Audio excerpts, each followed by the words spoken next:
All right. So here we are at LUX3D's first live stream. Hopefully everyone can hear me. This is the first time I'm live streaming, and so I'm just getting my bearings. So stick with me if there are any technical difficulties, and I hope you guys enjoy. So what we'll be doing is we'll be doing a variety of kind of creative experiments and challenges. We'll be doing some things that are very art focused, some things that are design oriented, and just hopefully having some fun and getting into the creative process. So I have a few things prepared, and if anyone is interested in me doing anything specific, I'm going to be giving some opportunities for user participation. But let's jump in with our first thing. We are going to be firing up my 3D printer. So I have a file ready that I'm going to show you guys. It's a design I made in Fusion 360, and it's actually going to be for my streaming setup. I'm going to be mounting one of my cameras on a 3D printed object to give me just the right kind of viewpoint for the camera, and also to not obscure my screen, because it is on a traditional tripod, takes up a lot of room in front of my screen. So let me jump over to my first other view. So now you should be seeing a Fusion 360 file, which is my CAD software of choice. And in this, you'll see that I have this design, which I've mocked up. And basically, it's made to be able to mount to my desk using this screw, and to have this kind of scaffolding that still allows me to see through, because this is going to be right in front of my main monitor. And so I wanted something where I'd be able to see through these holes and still see everything on my screen, but something that was strong enough that it wasn't going to vibrate and shake around as I was doing stuff. I also knew I needed a tilting mechanism for where the camera goes. So if you can see in here, there's these kind of two mechanisms on the side with a bunch of teeth, almost like a gear, but it's meant to just lock that platform in at whatever angle I set it to. And so I'll be 3D printing some parts of this during the stream, hopefully getting it all made, and so we can take a look at it. If not, we'll be picking up on that next time and hopefully using it as part of the live. So a lot of the things I'm going to be doing are building something during one stream to be utilized for the next, and it'll kind of be an ongoing thing. You get to come back and watch things be progressed along their path. So I'm going to bring up another piece of software that I use specifically for 3D printing. And so this is called Prusa Slicer, and it's a great slicing software, not just for Prusa printers, but for really any printer that you can hook up to it. And it lets you preview your design and your parameters in a way where you can kind of predict what's going to happen with your print, make sure it does exactly what you want it to do. So right now I'm just scrubbing kind of through the layers, so you can see this is exactly what will be printed layer by layer over the course of the next, looks like 2.5 hours is how long this print's going to take. So that'll be about the length of the stream, and then you'll be able to see that part, and then next week we'll be making some more parts and putting it all together. So I'm going to go ahead and hit send to connect, and that'll bring up this printing dialog, which I'm going to bring on the other screen, and just set this to print. And then in a few minutes, once it's gone through the printer's startup process, I'll jump the camera over to the printer so we can actually see what it's doing. And we'll take a look at it every once in a while as we're doing some other stuff. So that'll run, and I'll just jump in here for a second so you can look at this a little closer. I want you to really be able to see this mechanism, because this took a while to get it dialed in just right. I had to make several prototypes, which I'll also show you in a few minutes. But I had to basically get these teeth kind of just right so that they don't collide into each other in the print, but that they would be able to move against each other but lock into place when needed, so that the weight of the camera doesn't actually cause this to move, but it just sits right where I leave it. And so that took quite a bit of dialing in, because if you've done 3D printing before, you know as it's pressing down the filament, it can start to kind of bleed one line into the next one. And so you have to get just the right tolerance so that these parts don't actually merge into one part. And so it's kind of like a little bit of a Goldilocks and the Three Bears situation. I had to print one model that was way too loose, one model that was way too tight, and then kind of met in the middle and found that Goldilocks zone. So that's what you're seeing here, is each of these layers is a part of the design that the printer will extrude one layer at a time, and this lets you preview that process. So here my printer is starting up, and hopefully in a couple minutes we can check in on it live. But I'm going to switch over to back to my top screen as my main screen, and we're going to take a look at some of those 3D printed prototypes that I've made. So what I did is I split out just the kind of mechanism of this and was able to print it just to see where my tolerances were. You can see this one is really loose. It just freely spins, which is not effective for what I want, because I want it to be able to hold in place so that when I set the camera at a proper angle, it just stays where it's supposed to be.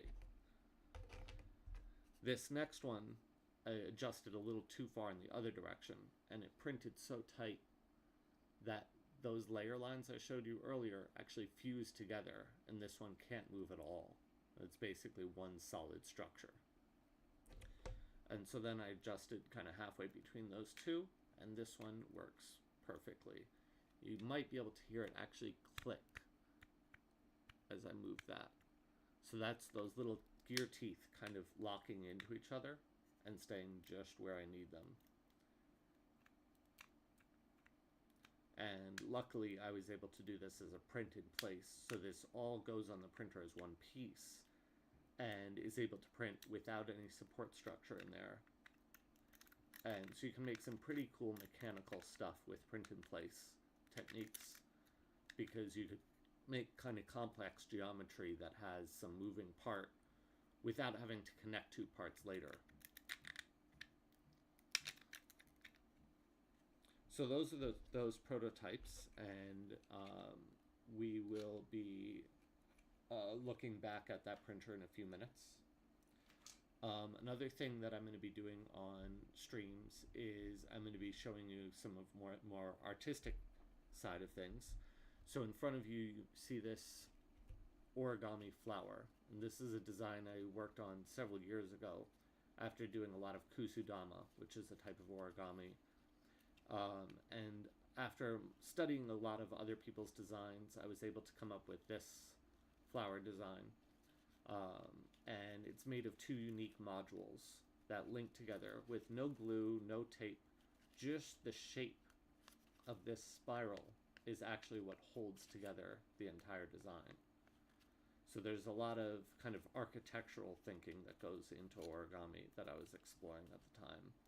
And I haven't done these in many years up until recently, and kind of fell back in love with them recently and was able to create them in a new way that makes it kind of more efficient. So I'd done some of these for some weddings, and obviously in different colors than kind of Halloween colors that I have here. This is what I folded for Halloween. But I can do them in all different colors and different paper materials to get different effects. And so here's some green modules, and these are actually the two different modules that get folded up and linked together to be able to make this flower. So the basics are, these get now, instead of hand folded, what I've been doing is I've actually been using my laser to score these patterns into the paper and it makes it so I can produce a lot more of these modules a lot quicker. Because when I did this years ago, it was so slow to be able to get enough of these out to actually make enough flowers to be presentable. So with my new laser, I'm able to score these pretty fast, and we'll actually take a look at that as well in a few minutes. And then I'll be making some more of these modules and linking them together to make one of these flowers.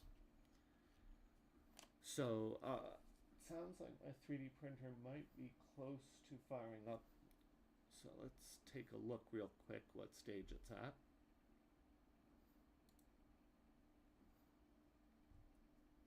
Yeah, so right now what it's doing is it's calibrating the first layer. So basically just going through and sensing where the tilt of the bed is, just to make sure that when it starts laying down the first line of filament, it prints it perfectly. For those who don't know, first layer adhesion on a 3D printer is basically whether the whole print is going to succeed or fail. If you can get a good first layer, get that good contact of the filament pressing into the heat bed, you're basically going to get a good print from then on. So it's just probing on the bed to make sure that it's flat, and if there's any inconsistency in that height, it's going to be able to record that difference and remember it and adjust the print as it's going to make sure it gets a really nice smooth first layer. So it'll do that for a little bit longer, and then it'll start its heating phase, which will take a few minutes, so we'll check back in on it in a minute. So I'm going to jump back over here, and we're going to take a look at the files that help generate this pattern for the laser. So I'm going to move Prusa Slicer out of the way. I'm going to move Fusion 360 out of the way, and we're going to look at another piece of software that I use.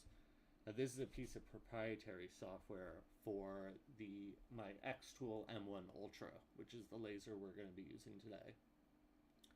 And this software lets you bring in any sort of pattern or design that you've made in a 2D design software and set it up so that the different various laser parameters get accessed to this design. So you'll see here I have a set of lines that are black, and these are set to be a fine point blade cut. So the M1 Ultra is nice because it actually has several other tools besides a laser, including a series of blades that you can use to cut out paper or leather or various other kind of flat media and flat stock. So today we're going to be using the fine point blade to cut these sheets of paper out from a larger sheet, and then we're going to be using the laser at a very, very low power setting, which is in this case 15%, to score out all the lines of these so that when the finished thing comes out of the laser, these folds will basically fold themselves. And you'll see that later. It becomes very, very easy and reliable to make sure these folds are exactly where they need to be. So when the shape collapses up, it sits exactly how it's supposed to be for the next process of curling, which we'll also get into in a little bit. So actually here the 3D printer has reached its kind of final stage and has actually started printing. So let's jump back to that for a second so you guys can see what that first layer looks like and why that adhesion is so important.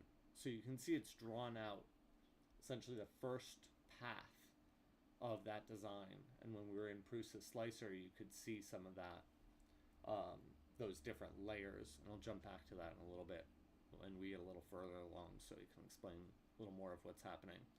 But basically it's, if you think of the design and whatever is sitting at the bottom, this is drawing a perimeter path and then filling it in, kind of like if you were to sketch on a piece of paper what the floor plan of that design is. It's just drawing the outline and then filling it in with shading. And so that'll be going for the next, as I said, about 2.5 hours, and we'll check in on it periodically to see the progress it's making. I also might leave it up in my secondary window so that you guys have something to watch while I'm setting up some other activities. So that'll look like this. That way we get to see the progress as it's happening. So while that's going, let's see if we can get the laser fired up as well and get some multitasking going on. I'm a big fan of multitasking. I like being able to work on a variety of projects at the same time and kind of jump between them as my kind of mood shifts and as the needs of whatever project shift.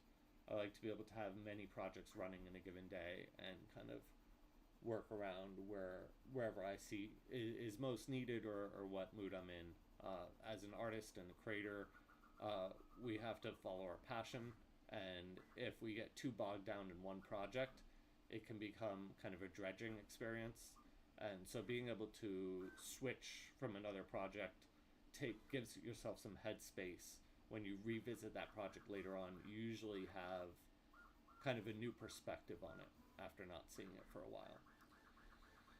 So I'm going to go ahead and start this laser process. So I'm going to jump off the 3D printer, and we're going to look at this software one more time. And what we're going to do is, all these settings are already in there. I set that up ahead of time. At some point maybe we'll do a kind of deeper dive into settings, but I just wanted to have this ready to go so that we can jump right in. So I'm going to hit this process button, and what that's going to do, it's going to start to connect with the laser, and it's going to give me a little preview of what the laser is going to do, so that I make sure it's doing exactly what I want it to do. So we can watch through that preview. It's a little slow, so we're going to speed it up. Maybe speed it up all the way to like 10x. So it's cutting the perimeters of the paper with the pen, with the fine point blade, and then it switches tools to the laser, and it will draw out those lines with the laser to make sure it's scored just enough but not burned all the way through. So now that that's good, I'm going to start this up, and I'm going to switch over to the actual laser so you guys can see that as well. So here's the laser. So it just moved into position, and I'm just going to clear another object I left on the bed. With lasers, you want to be safe, and so you want to make sure you don't have anything extraneous on your build plate while you're cutting, because you don't want to start a fire. So I'm going to close down the hood, and I'm going to turn on my air purifier, which is also a really important safety precaution to have. It might get a little loud. Hopefully it won't be too distracting, but it's really important when you're cutting certain types of materials to purify the air, because some of these materials can be toxic, and you want to be able to protect yourself and protect those around you. And so the air purifier sucks out all the air from the inside the chamber, purifies it, and then sends it out the window, and sends it out clean enough that it's not going to do any real damage. Luckily with paper, it's pretty low toxicity, so we won't have to worry about it, but I always like to be safe rather than sorry. So now the print laser is ready to go. Oh, we got a little error, so we're just going to go and fix that error. It happens. But we're just going to try this one more time. And I'm going to hit start.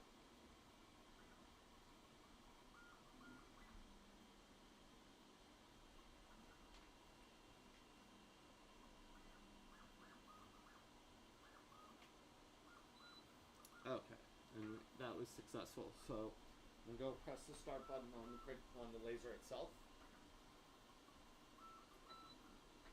and we'll get to watch that do its thing. Now this will only take about 2 minutes, and what it's going to do is cut out the 4 sheets of paper necessary for the next set of modules. So that's what it's doing right now. It's doing its cutting phase with an actual physical blade. And it's going to go around that pattern 2 times because I just want to make sure it's cut all the way through. Usually once is enough to get all the way through, but Um, I always like going through 2 times just because I don't want to have a little spot where the blade might have not made as good contact and have to tear the paper.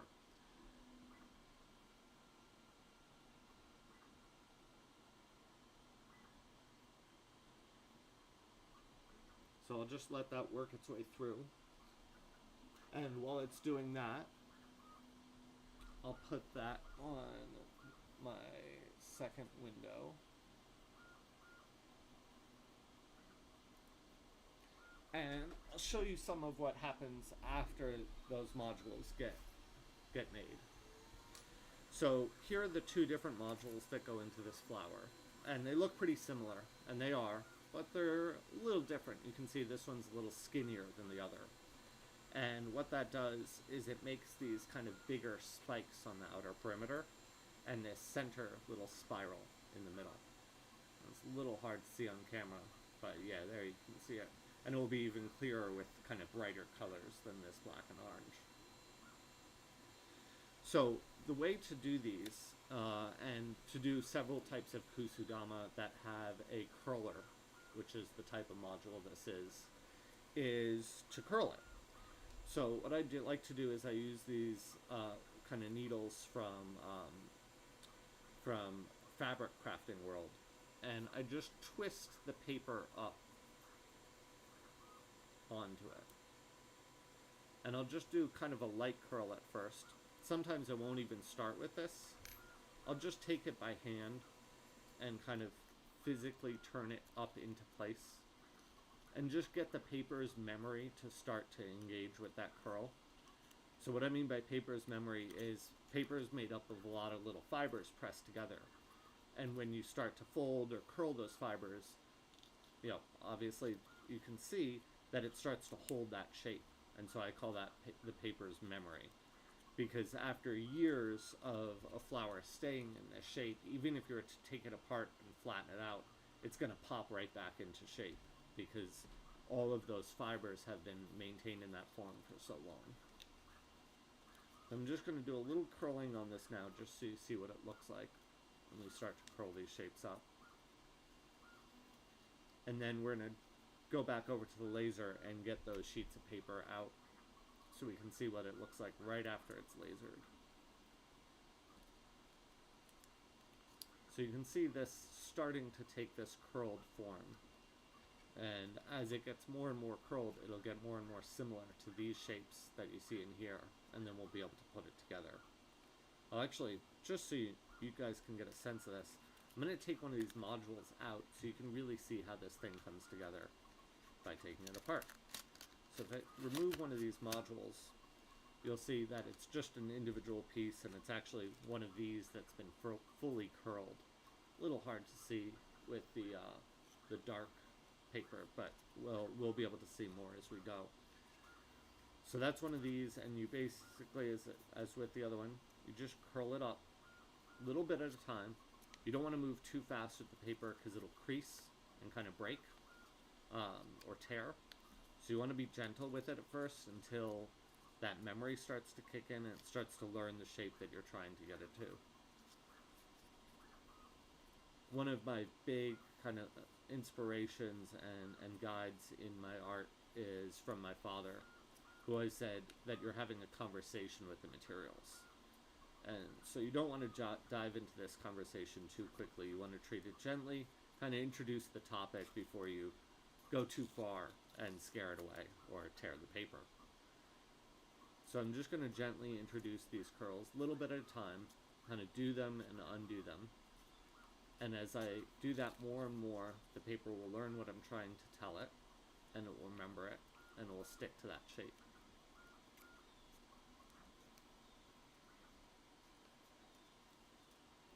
So you can already kind of see this spiral starting to form in there. Alright, we'll just keep on reintroducing that spiral a little bit at a time. And as we do, it'll remember more and more of what we told it and take on that form. Alright, I'm going to set this one down for a second. We're going to go grab the other paper out of the laser.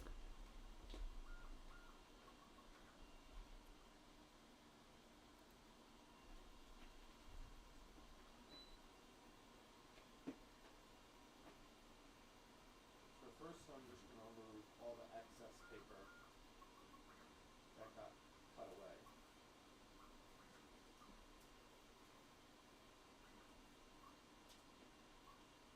I'm going to use this weeding tool to just pull up a little corner, make sure we got everything we need out of this. So I'm just going to lift up this corner until I see that this edge is basically folding itself. So that's how I know that the laser was strong enough to get that edge, but not so strong that it's just going to straight burn through the paper. So we're going to lift all four of these up, and we'll go back to our main table, and I'll show you how to fold the patterns from there.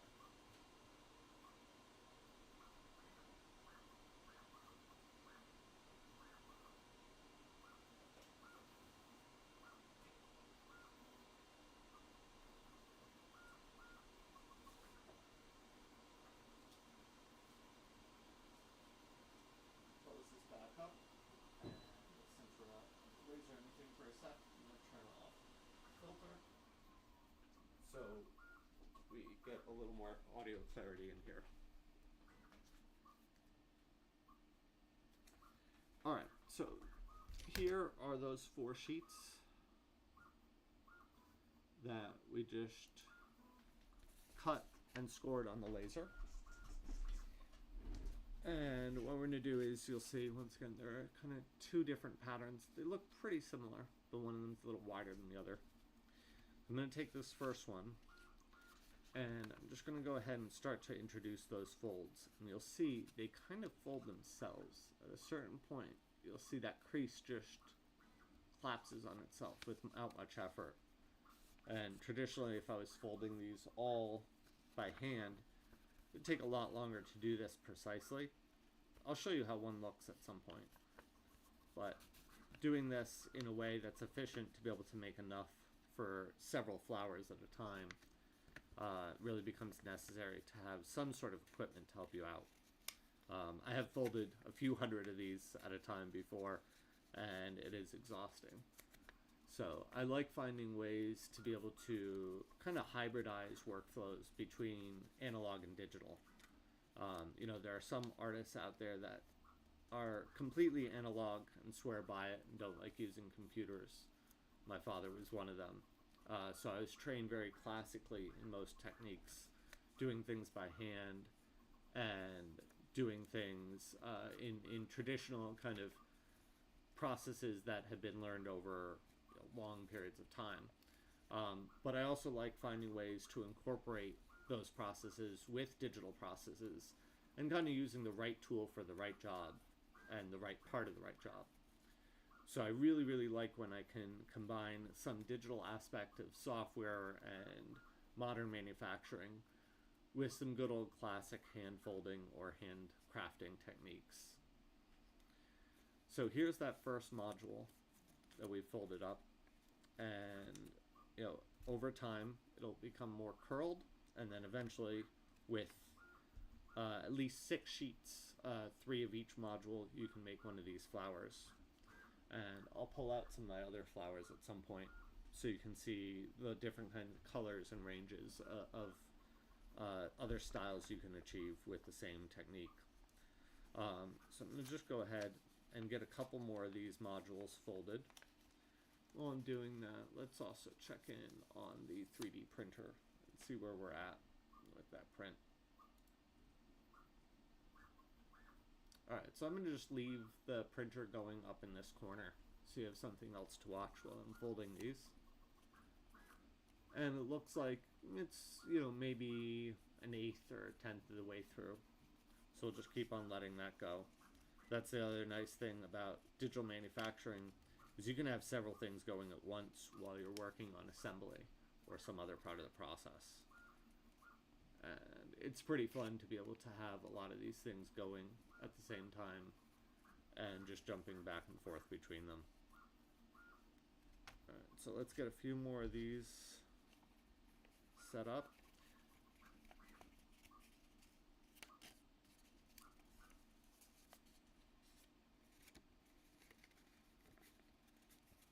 Let's see how this fold really kind of just folds itself, which is super satisfying. If you've had to do it the hard way enough, the kind of feeling of watching that fold just find itself its natural place is it's quite satisfying.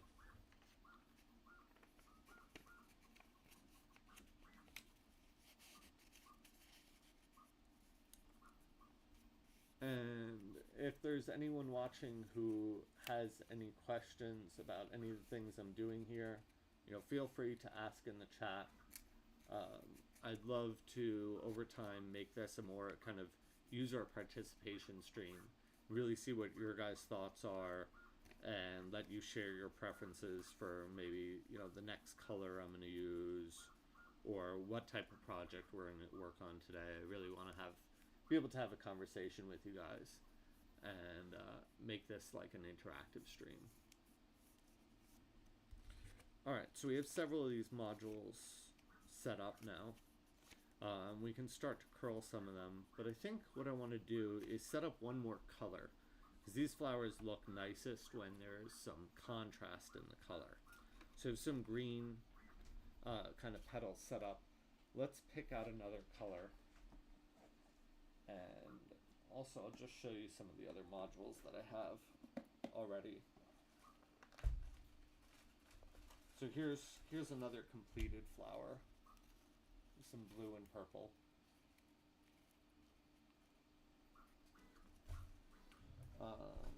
But we're going to pick out one more color here.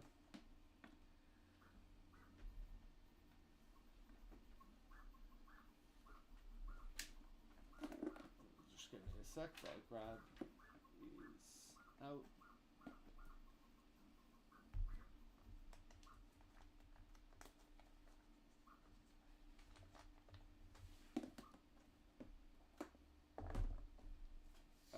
So here we have a bunch of different fun colors, and these are Astro Bright. It's a really nice set of colors because they're very, very vibrant. Give a little shout out to Astro Bright here. Not a sponsor, but maybe someday. So I really, really like these colors just because they're so vibrant and they have the right kind of weight for me to be able to fold. So these are 24-pound paper, which is basically right on target for what's good for folding up this type of origami structure, because it will be strong enough that it won't tear, but thin enough that it won't bundle up as I'm curling. So here you can see kind of range of colors that we have to work with. I've already used several of them, so there's a few colors missing from the set. But let's just pull out something that's going to be a nice contrast with this green. And if anyone in the chat has any suggestions of color they'd like to see, at some point just feel free to let me know. And we'll do another set of colors with some user participation. But for now, I think I'm going to pull out something in this like pink range, because it'll have a lot of high contrast with the green and kind of be a traditional kind of rosy flower.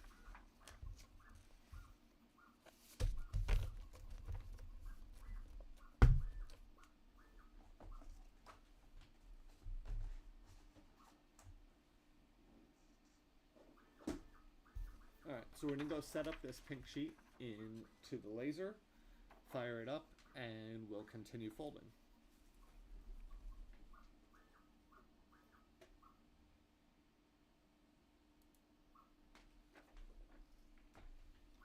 So I hope you guys can hear me when I kind of jump over to the laser. If it becomes hard to hear when I'm over at the station, just let me know, and I'll adjust my microphone so that you can hear me as I'm doing my other setups. But here we are inside of the laser, and so I'm just going to lay down this ruler, which kind of acts as a guide for me to just get the right spacing. Then I'll lay down that sheet of paper. I can get it little tricky sometimes because it's a sticky mat that's underneath it. It likes to stick before I want it to. Alright, there we go. I'm going to lay it flat. I'm just going to use that same ruler just to kind of brush along it to make sure it's really stuck down flat. And then the edges pull up as it's cutting.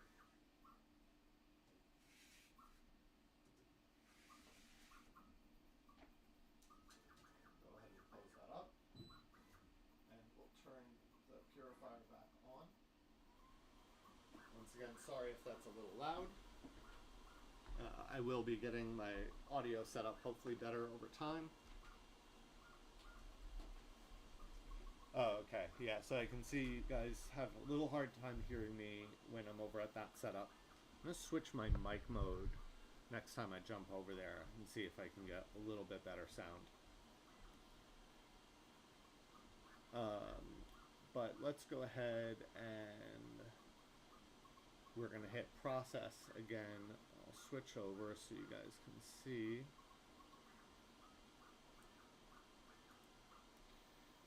So here's our completed job from last time, and it's nice because it lets you know exactly how much time it used. So just under 2 minutes to get 4 of those modules folded up, and it would have taken quite a significant more time to do that by hand. Just for a single module would have definitely taken maybe 10-15 minutes just to get one of those modules folded up traditionally. So I'm able to make maybe about 10 times more units per hour if I'm going to be doing a lot of flowers, and that really adds up very fast. It's also very draining to do the hand folding process. I will show it to you guys at some point because I also want you guys to be able to fold up your stuff if you want to follow along. But so I'm just going to hit finish here. I could have hit process again, but I'm just going to come back and reprocess just to make sure everything is correct. Because it does these little pre-checks before it actually fires itself up. And I just like to do that because it lets me know everything's correct, all the distances are measured correctly, everything is safe and ready to go.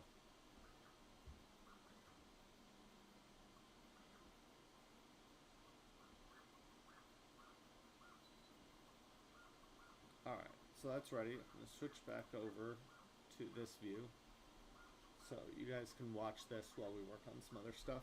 I'm just going to fire up that laser. I'll be right back.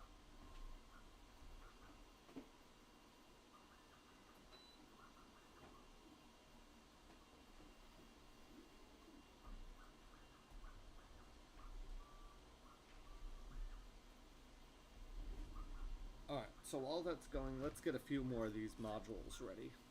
And we can start, once they're curled up enough, we can start linking them together, which is where the real fun part is. So I'm just going to go and lightly curl these.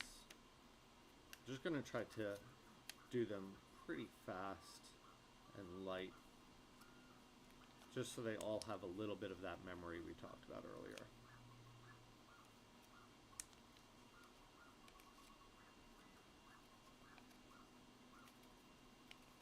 These big flaps, I like to start them a little bit by hand, just to introduce the general direction that it's going to have to curl up into before I go to this tool, which it can be a little bit of aggressive.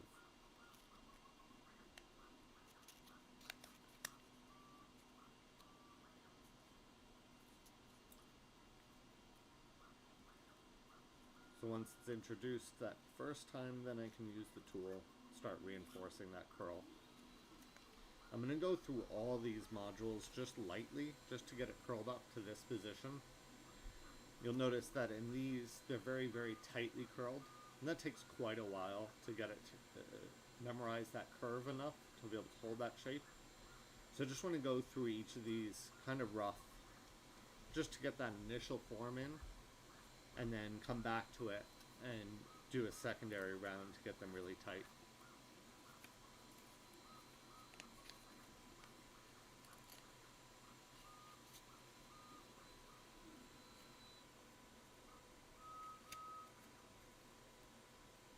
So in the chat, I was asked about if people with little hands um, can curl these. Definitely.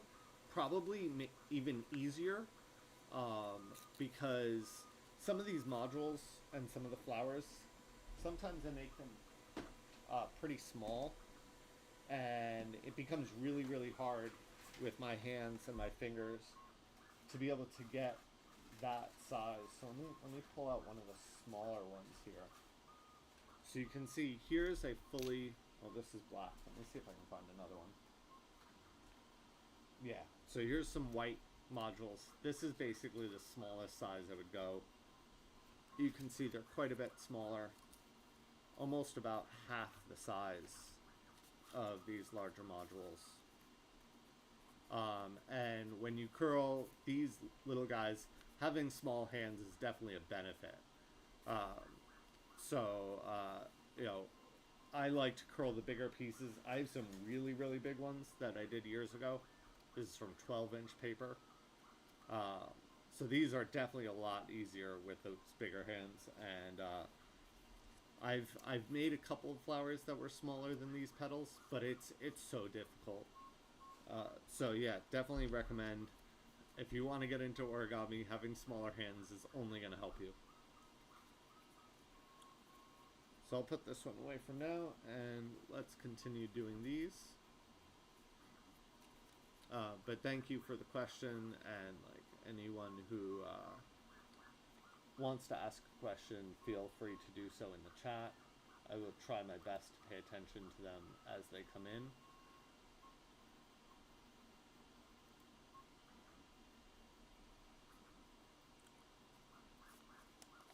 So I'm just going to go ahead and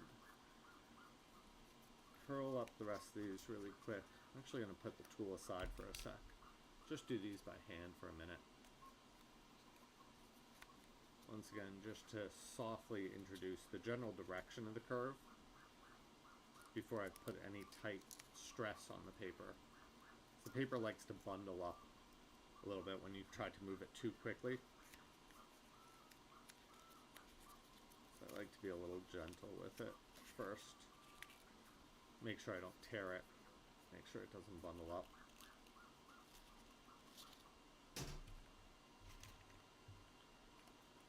Alright, so we got 3 of these started, and well, 4 of them. So let's make sure I do the other modules too, because you need an even number of each module in order to link it into a flower.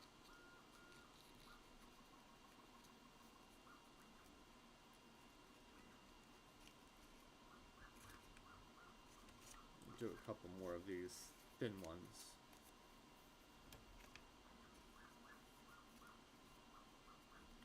You'll notice I'm curling all of these in the same direction. Well, hopefully you noticed. So I curl them all clockwise, and that ensures that all the spirals will fit together. If one of them is curled counterclockwise, it won't fit. Now sometimes I do make specifically counterclockwise ones, but I generally do them clockwise just because then I know they'll all fit together. Sometimes you'll see me just pick up the tool out of instinct. I've done so many of these that it's almost second nature.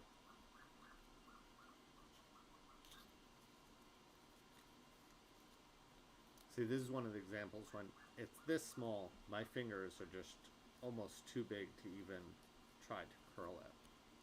Because this little flap, I can't even get, in there enough to be able to hold it while it curls. So that's really when I need this tool. Sometimes I'll even pull out an actual little sewing needle to be able to get these little flaps as tight as possible.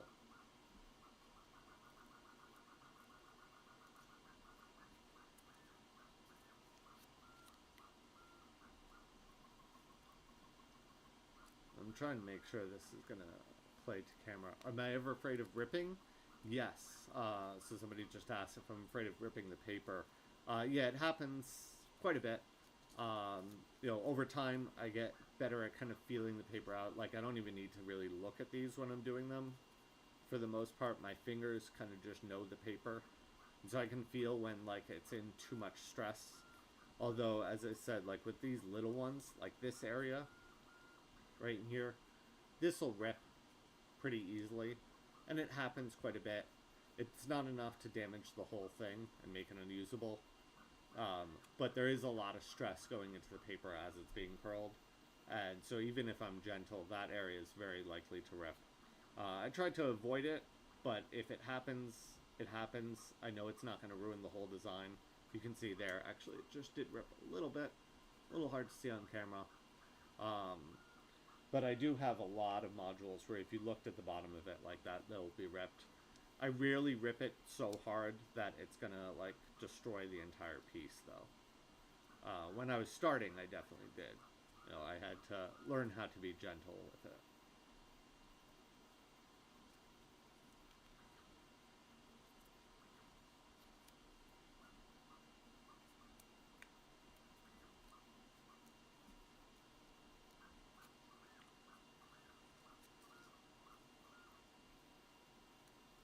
Once I've finished this one, I'm going to run over to that laser again and grab our results out of it so we can start on some of the pink modules. That way we can just see a little more contrast when we start curling these up together.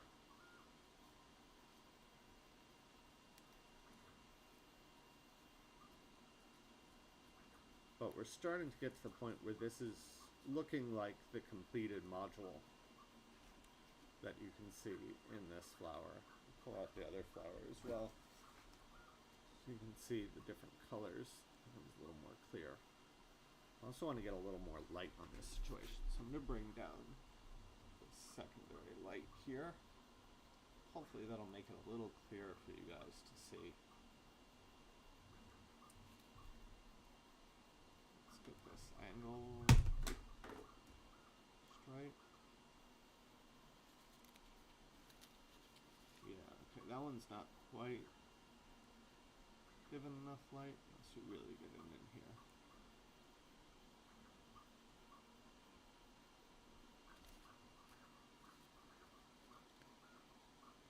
Yeah, that's helping a little bit. I'm going to try an even stronger light.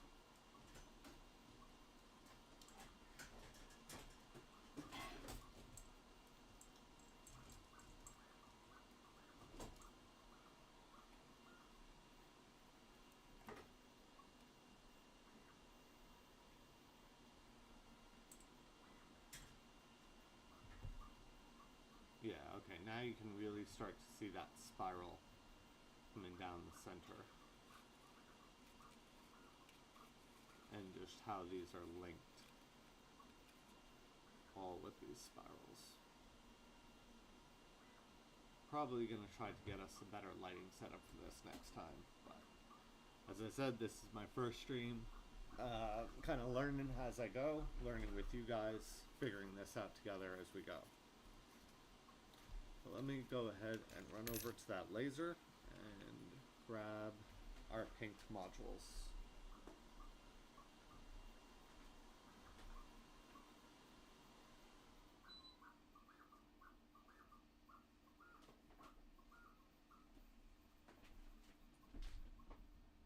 Switch you guys over so you can see. And I'm going to try this other button on my mic, and you guys let me know if you can hear me a little bit better now when I'm over at the laser with the mic switched to this mode. Hopefully that makes it a little easier for you to hear me when I'm over here, so that when we're doing projects on the laser, I can let you know what we're doing. And I'll probably get a dedicated mic for this at some point, or a lavalier, just so you guys can always hear me no matter where I am in the shop. Once again, I'm going to pull this corner up just to the point where I can see that it's folding. And see, it didn't quite fold as easy as the green paper did. What I've noticed is the different colored papers kind of react to the laser in a different way, because the laser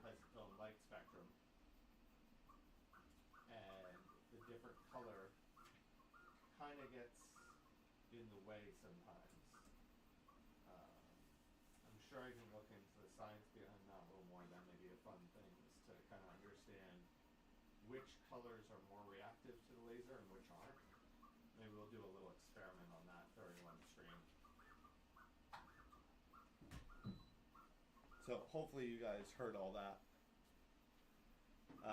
Yeah, so it sounds a little far away. Yeah, so what I was saying is, like, if you look at the pink paper that was just scored, and when we tried to fold it, notice that it doesn't fold up quite as easily as that green did. It kind of takes a little more effort to get it right on the line, whereas the green just almost folded itself.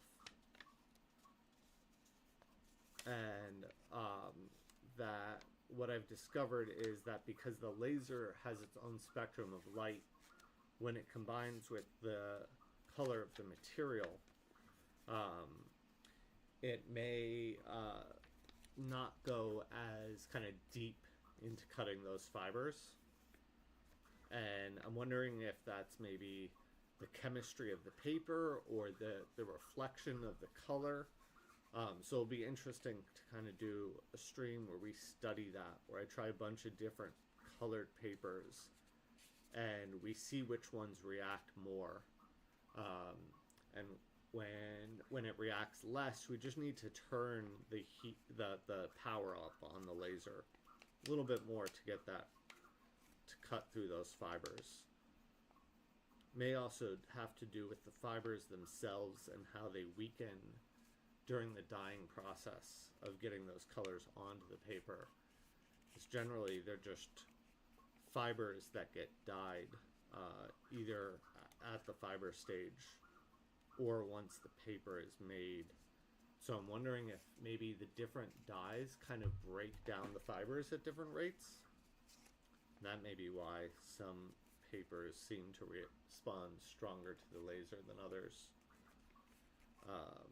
But it'd be great to set up a chart where I've broken down, here's the right laser setting for the right color paper. So if I go to our view where we're looking at that software, and I go back to the design file, right now I have this set at 15% in terms of power and 200 speed.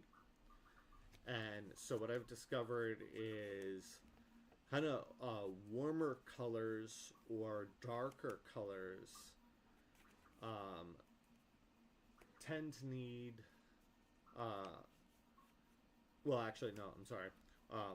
Warmer colors and lighter colors tend to need a little more power, but it seems inconsistent. It really seems to come down to the individual color. So it's hard to kind of say for certain, hey, I did this on this color, it was this amount of darkness or this kind of part of the spectrum, and then reliably say, oh, that setting will work on another color. Seems to be something going on there. So it'd be really cool to do a whole stream where we just experiment, really figure that out, and nail down the science of it.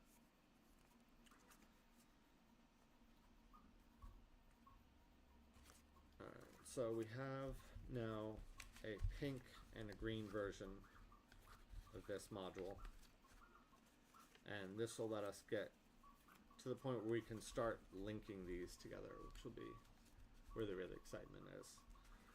So I'm going to go ahead and I'm going to get one of these completely curled and one pink completely curled, and then I can show you how the linking process works between the two. Let's angle this light a little differently. A little too much glare. Yeah, that's nice. Alright, so I'm just going to go ahead and curl this one up. And let me switch over to my other camera so you guys can see this a little clearer. And I'll put the print in the other so we can see where we're at with that 3D printer. Yeah, so it looks like that's about maybe a third of the way through printing at this point. That's pretty fast.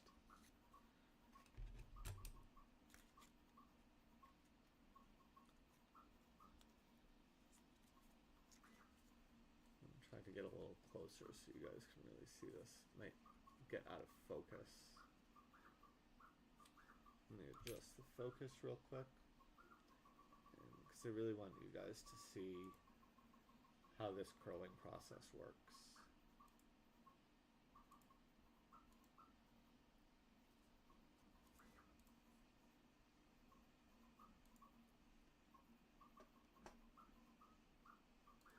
Just stick with me for a second here. I'm gonna switch this over to autofocus and see if you can really see up close what we're dealing with when we curl this. Yeah, that's nicer.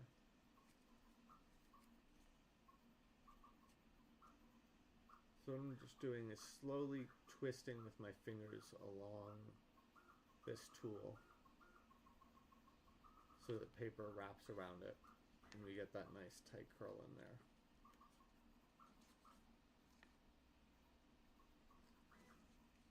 And if we just keep on kind of uncurling and recurling, the autofocus is a little much. Let me just try to dial in this manually.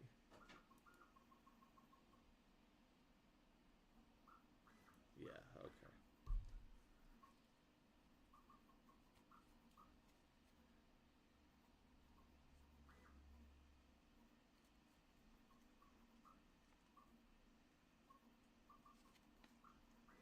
So we've gotten this pretty tight now. It can get tighter, but we're limited by the thickness of this tool. I might grab one of my sewing needles at some point, but I'm just going to do this one by hand for now. So I'm just going to kind of pinch along this edge, just to give us a really tight starting point, because it needs to be very tight at the beginning, otherwise it'll just get looser and looser as we go. So I'm really just going to pinch that edge down all the way along, and then start to roll it between my fingers. And roll it back. And roll it forward. And just keep on reinforcing that curl until it's nice and really tight. Looks like kind of a spire at maybe like a Disney castle or something.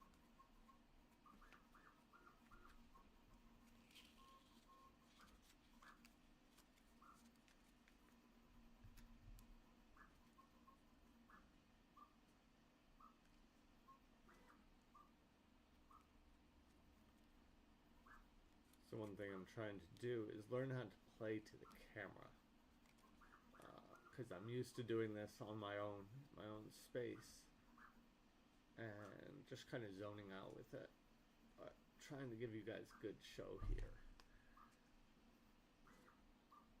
And it's definitely interesting doing this stuff while streaming.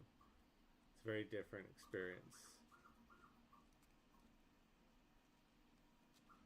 And hopefully over the next couple weeks, as we do this more and more, start to get some more people and some user participation. I think that's when it's going to be really fun. It's when we can all interact with each other and explore these creative projects together. Just getting this one pretty tight. Like with the last one, I'm going to set the tool down. Just kind of come in here and pinch this edge. Got to pinch nice and tight so you can really get as tight a curl on this as possible.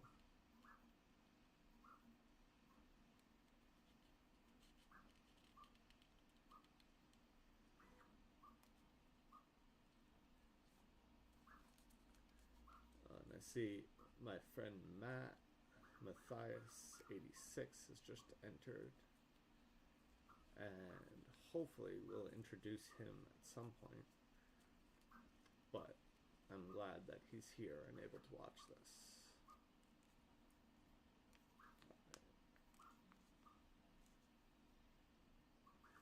Yeah, so we've gotten that curled up nice and tight. Now just the last leg. So all these modules have three kind of linking legs that stick out, get curled up into a nice tight spiral, and that's what allows them to connect to each other. Once again, no tape, no glue, just the shape of that spiral lets them link.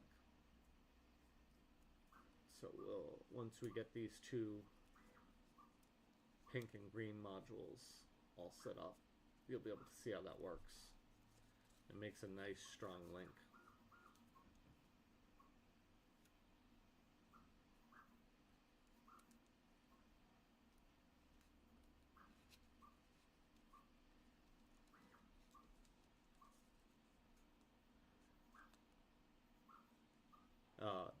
No worry, Matt. I'm just glad that you're here and able to see this.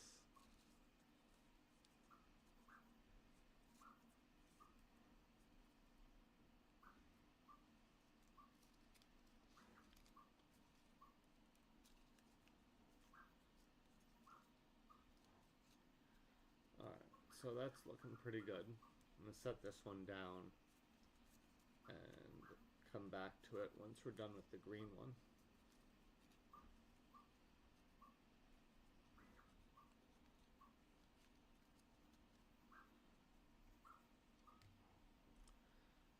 So I'm going to grab our green one. This one's almost done. I'm just going to give it a couple more tight curls just before we start linking. I really just want to get it to that point where it's pinched very, very tight at the tip. And that way, as I start to curl it, I can keep the entire spiral tight.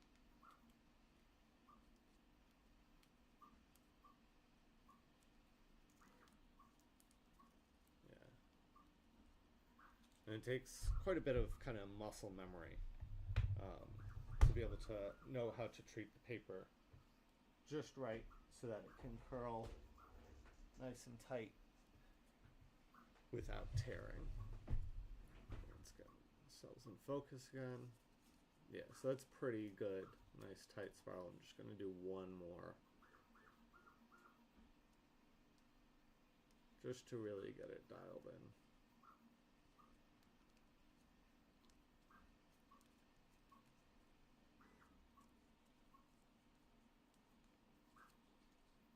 Yeah, see, that's nice. You get like 3, almost 4 full rotations in there. And the tighter that spiral is, just the nicer the ending piece ends up looking.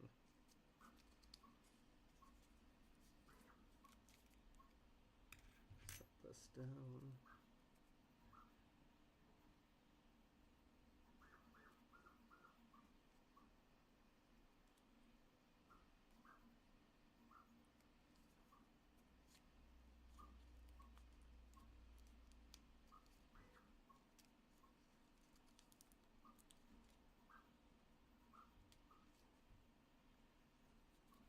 That's looking pretty good. So I'm going to unfurl a couple parts of this and just put a few more accent curls in there. It just makes the shape pop a little more. So I'm going to put one up on this top part here. Just makes it look a little more organic, like how a petal does, where it kind of curls over on itself in some places. Yeah, just captures the light nicely against that curve. And it also just holds these spikes a little further out from each other, which by the end of the flower ends up just making, in my opinion, kind of a more attractive presentation. So it lets you see all the different parts of it. Alright, so this module's looking pretty good. The paper has kind of gotten to the point where it's a little bit more flexible, a little less stiff and those shapes just kind of hold themselves in place a little bit more than when we started. So I'm just going to go back to this other one, this pink one, just do one more final set of curls into it, really get it as tight as I can.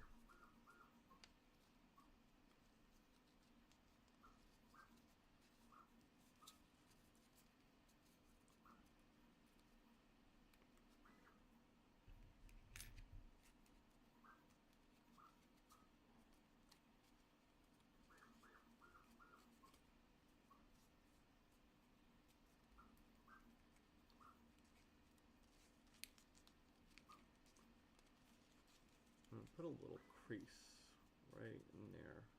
I like to do that towards the end of the curling process. If you do it too early, it kind of shifts and drags as you're curling. So I usually like to get it almost as tight as it's going to be before I put that crease in there.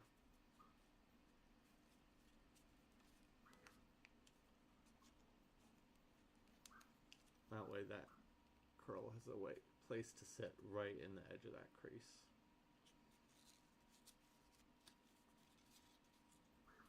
And then I'll put some of those little accent extra curls on the top of that petal. Once again, just to give it that little bit more sense of this is organic, more natural.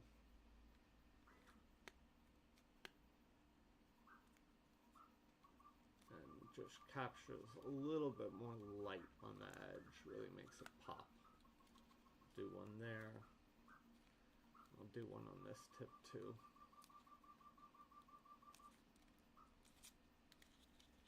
And then I'm going to kind of take this and give it a little bit of a pinch right along here. I'm not going to crease it. I'm just going to pinch it into place so that I can really get this curl all the way to that pinch point without actually creasing the paper. Same on this side. And that's just going to hold the shape really nicely when we have the end of the flower. So these two modules are now ready to link to each other. And here's where the kind of magic of this happens, is once these spirals are interlocked, they really hold pretty tightly. And that's why we don't need any glue or tape for this design, which I really, really like. I really like that it's just the structure and the shape that allows this design to work its magic and hold itself together.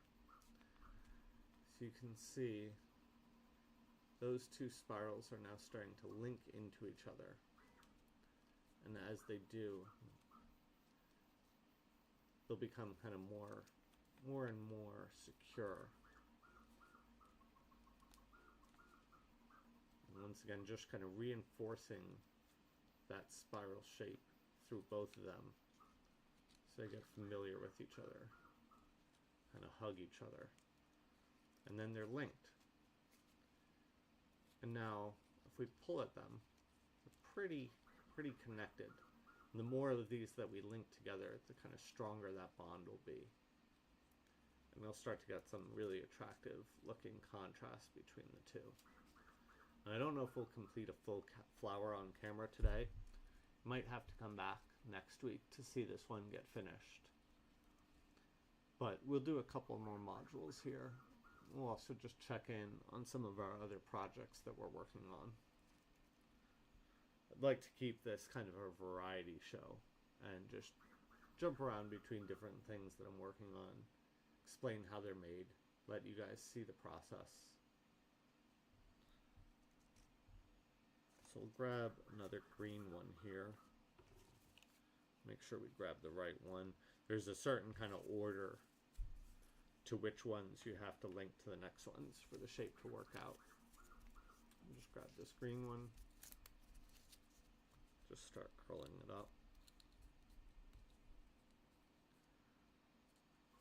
And try to get closer to you guys so you can really see the process.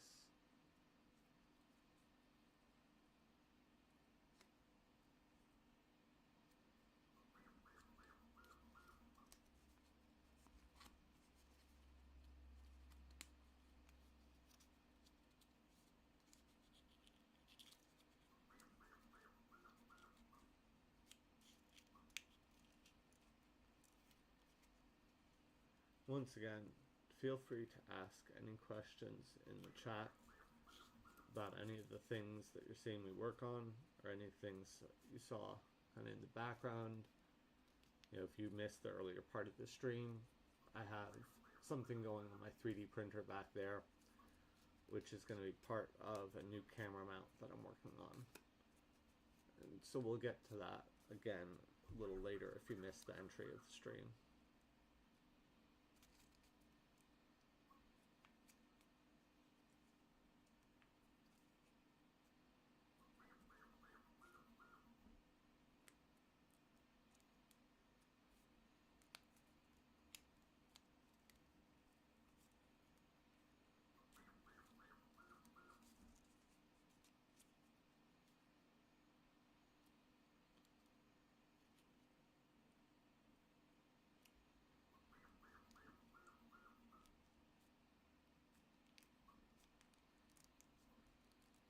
Yeah, we'll get a nice tight spiral there. Let's see how much focus I can get to you guys on this. Just give me a second here.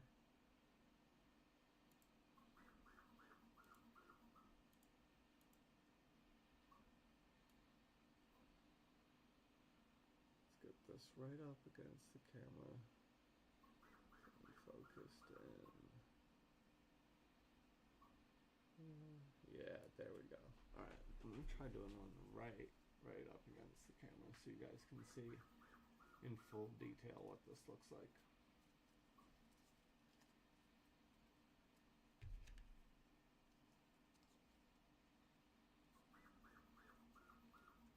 So I'm just positioning this needle right along the edge, basically straight flush along the edge, and just kind of pinching the paper up against it.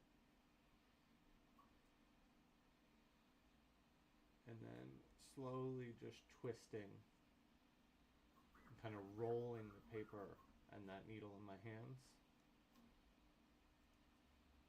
And when I feel it start to buckle, like it's starting to buckle there, just pull back. Let it kind of flatten out and rest. And then just kind of reintroduce that slowly, just so it doesn't buckle or tear. Like I said earlier, you got to be delicate with it.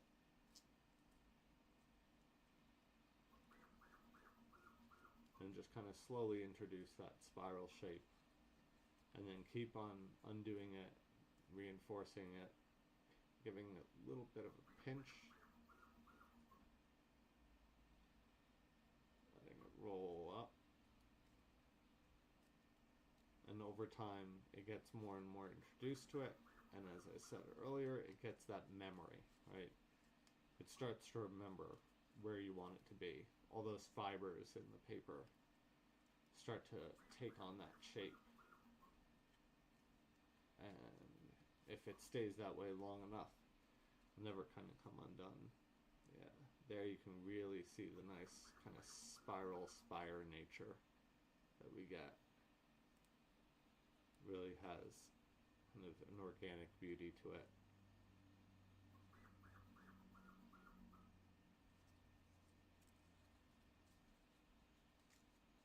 So I love being able to kind of mimic some of the natural forms in nature, especially fractal forms.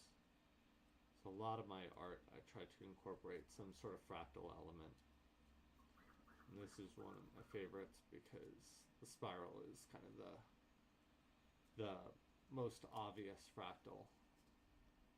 For those of you who don't know, fractal is a shape that repeats itself in smaller and bigger iterations, kind of to infinity. Spiral's a really good way of showing off and kind of understanding fractals. We'll definitely get more into fractals during other streams. But there you can really see that spiral kind of taking off. Come down to this small one. And yeah, you know, earlier it was asked about tearing the paper. So here you can definitely see this little bottom corner has torn. just because there's so much kind of torsion force in that spiral, and there's already the score line from the laser. It just makes that edge rip a little bit. As long as it doesn't continue all the way up to the top, you'll be fine.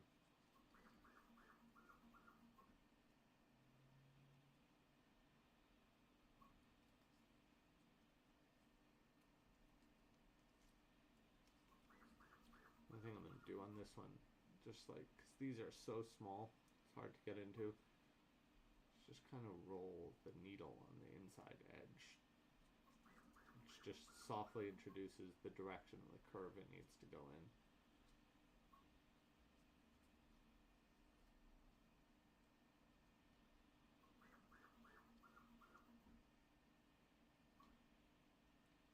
You can see that kind of pinching a little bit just to get that rolled over nice and tight, and then as it gets pinched, it's a little easier to roll it between your fingers.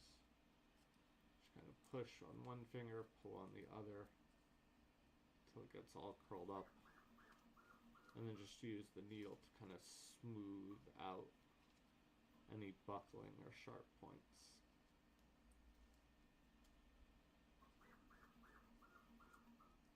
Let's put that little extra curl at this top of that point.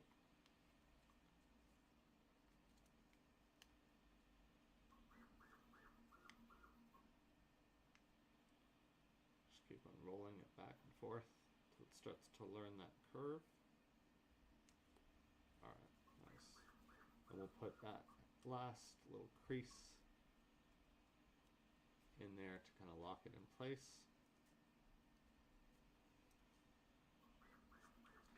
Let's grab our other modules. Now we can see what 3 pieces linked together looks like. And the more pieces we link, the kind of more full this flower will feel, closer to something recognizable as a flower. It also gets kind of increasingly hard to get the next piece linked because you have more paper than the previous ones in the way. So this can actually be quite difficult when you have flowers with a lot of modules and when they're small. But I basically just use this needle to just guide the 2 pieces together until they both pop into place. And just kind of stir them around a little in there to make sure they're linked all the way down the spiral. Then I can take those 2 green ones, just move them up a little bit more, give a little more room. And then I can grab them and just give them a little twist by hand to reintroduce that nice tight top point at the top. Yeah. There we go. I'll let that set down in the leaf a little bit. So that's starting to look like something. Not quite a flower yet, but definitely something interesting. So I'm going to go ahead and take these kind of side leaves. These I feel like represent like almost the thorns of a rose, or just extra petals or leaves that sit on the outside with the rosebud. So I'm just going to curl those up as well. And that'll make an even stronger connection, because when you're done, each link will have 3 points, and it makes a triangle, which is structurally kind of strongest shape you can make. Come from a bit of an architectural background, and so as architects or in the engineering process, we always try to create triangles because they're very rigid structural shapes.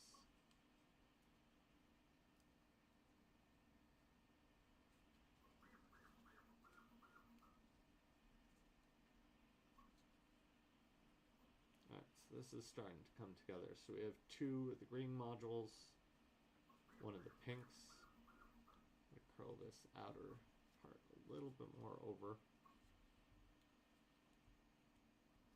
So those little extra curls on the tops of the petals or the leaves just give it that extra sense of organic. Let the light find a place to kind of pop off from.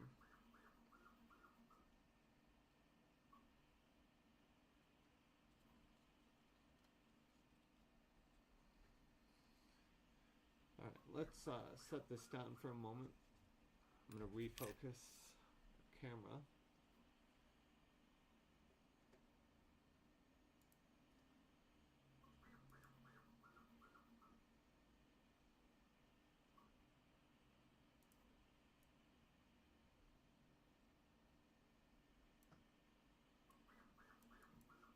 There we go. And we'll take a look at that 3D print and just talk a little bit more about that. I'm going to set some curling stuff aside. Just for now. We'll come back to it.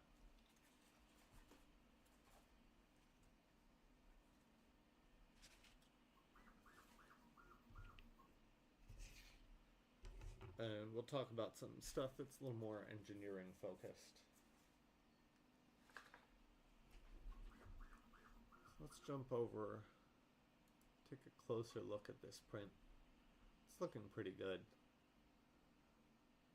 I'm going to see if I can zoom us up even a little closer.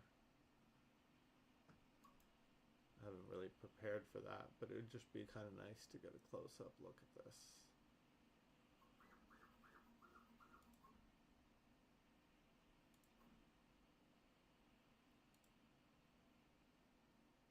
Yeah, alright. So we're not going to be able to zoom into that too much now.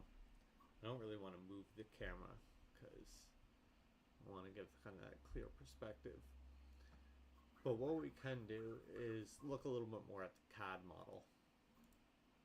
And that'll let you guys take a closer look at kind of how this shape is developed and what it's going to be used for.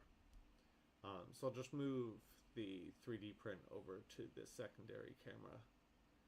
And actually I'm going to move just straight so we can see the screen. Next time I'll get a setup where you guys can see the screen and the 3D print.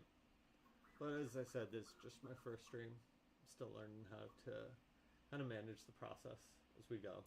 It's a learning experience for all of us.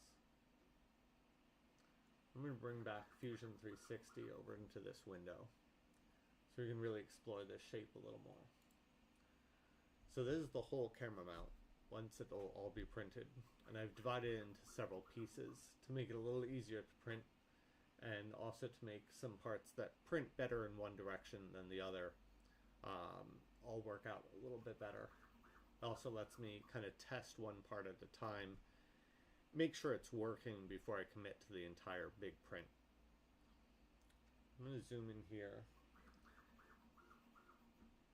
And so we're going to take a look at the different parts.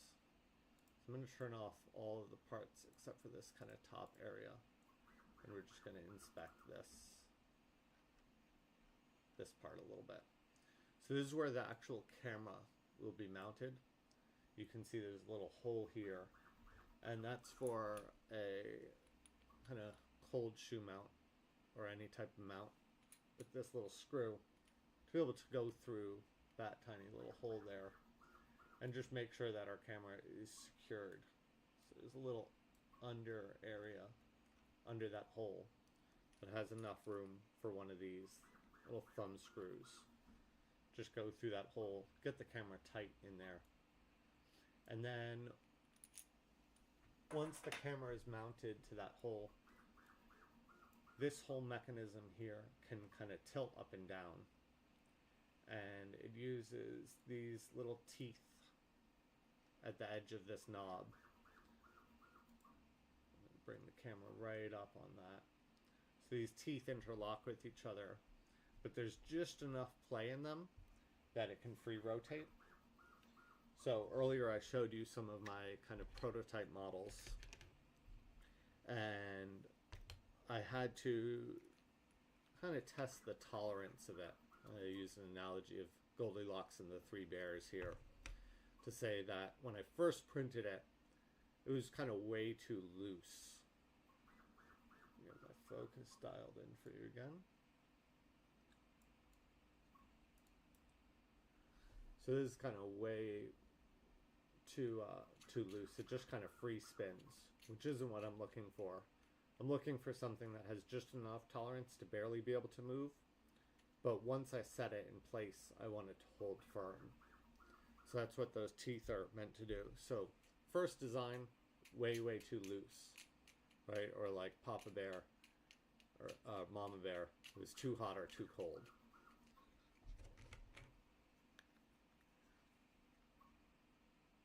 Second design actually is this one, and this one I overcompensated, made it way too tight to the point where the filament actually fused as it was printing, because the filament's heated up to a very high degree, and then once it's pressed up against itself, it can actually fuse with itself, which is mostly what you want it to do when you're printing. But in this case, it completely locked this shape in, so it can't move at all.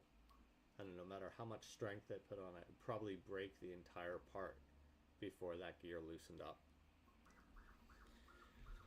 So then I split the difference, found the Goldilocks zone, and this one works just right. So this lets me kind of click to the angle that I need the camera to sit on. Camera will sit right there. And as I rotate this, wherever I leave it, it'll just kind of stop at that angle. And that'll let me set the camera and adjust the angle so it gets just the right shot that I'm looking for. And the camera's not that heavy, so when it's sitting on this, it won't kind of collapse the thing down. I might make some with some even stronger teeth, just so it really has a lot of hold. But as I said, it's a very tight tolerance, so it's hard to get that dialed in. But I might try again. I like improving designs over time. Even if I reach a point where they work, I find little things over time that I'm like, oh, I can make that better. So I like to always revisit projects after a while, stepping away from them, and just see where they can still use some improvement.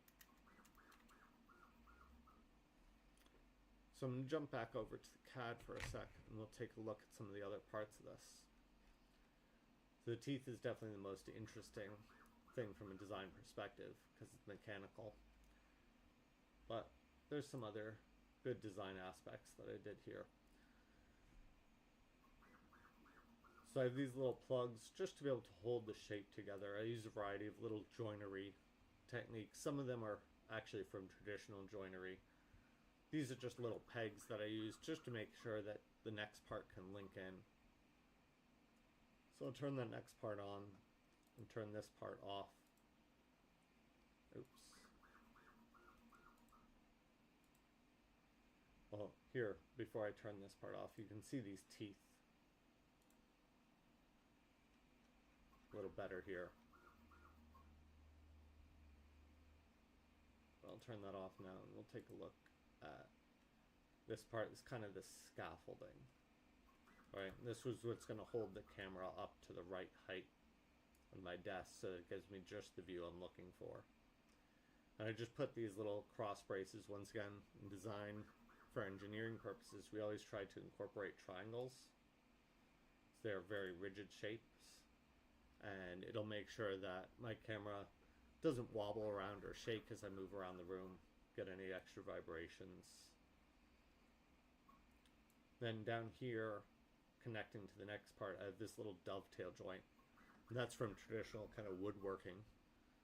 So that's an example of where knowing the kind of traditional analog processes of manufacturing can really help even when you've moved over to digital, because you have that understanding of how these things work. So putting this dovetail joint means I can split the print up further, make sure each piece is kind of printed in the right orientation. It's really important with 3D printing, especially when you want to minimize the amount of support structure that you're using, is to get all the pieces oriented in a way where there's less overhangs, because those overhangs will require support, and it's more time for the print. It's also more wasted material. I try to be aware of the kind of waste involved with my processes, have a lower footprint. I do use filament that's, as far as plastics go, a little more environmentally friendly. It's called PLA, and I really like it because it's very easy to print with. It's very reliable, and it's also partially biodegradable. Now, not, no plastic is going to be fully biodegradable. All of them are going to have, some remaining, but PLA has some properties in it that allow some of it to decompose. Um, and so it's just less plastic in landfills. I also basically keep every shred of extra filament and waste filament that I have. I don't throw it away. Eventually, I'm going to get a filament recycler that you can take old used filament and put it in, and it will give you a new line of 3D printed filament. Um, so I've been actually collecting old filament scraps for years just because I don't want to throw them away. I don't want to put more plastic into the environment if it's not necessary. So let me actually, since probably a lot of you don't know much about 3D printing, I'm going to go ahead and grab a spool.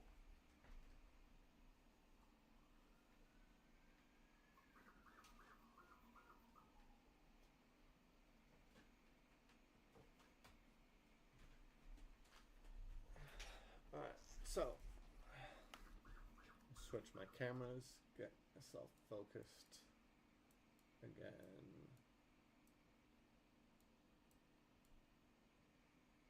There we go. Alright, so this is what 3D printing filament comes when it looks like. It's on a spool. You basically take one end of this spool and feed it into your printer. Heats up the filament to whatever degree is necessary for the type of filament that you're using. In this case, PLA. So I have this set up to get to about, let's see, usually we're in the range of, I'm just going to check so I give you an accurate number. Yeah, so right now I have this stuff set to print at about 230 degrees Celsius, which is pretty hot. If you touch the hot end of a 3D printer, you will lose your fingerprint pretty quickly. So once again, safety. If you get into 3D printing, those hot ends get extremely, extremely hot. But let's see here. So yeah, this filament, this roll is about 1 kilogram. I get my filament from two different companies. One is Printed Solid, and the other is Prusa. Prusa actually bought Printed Solid not that long ago, and so I find their filaments are very reliable. I really like their company kind of ethos and their brand. So shout out to Printed Solid. Anyone interested in getting filament, reach out to them. Not a sponsor, but I just really like their company. I like the way they operate. They're in the US. They make all their own filament in-house. They used to source some, but they've been really focused on making their own filaments, and I really appreciate that when companies are kind of their own supply chains.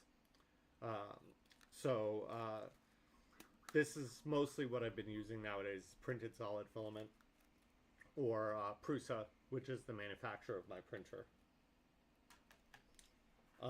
So I know I might sometimes kind of ramble around, jump from topic to topic, as I think of something that you guys might be interested in.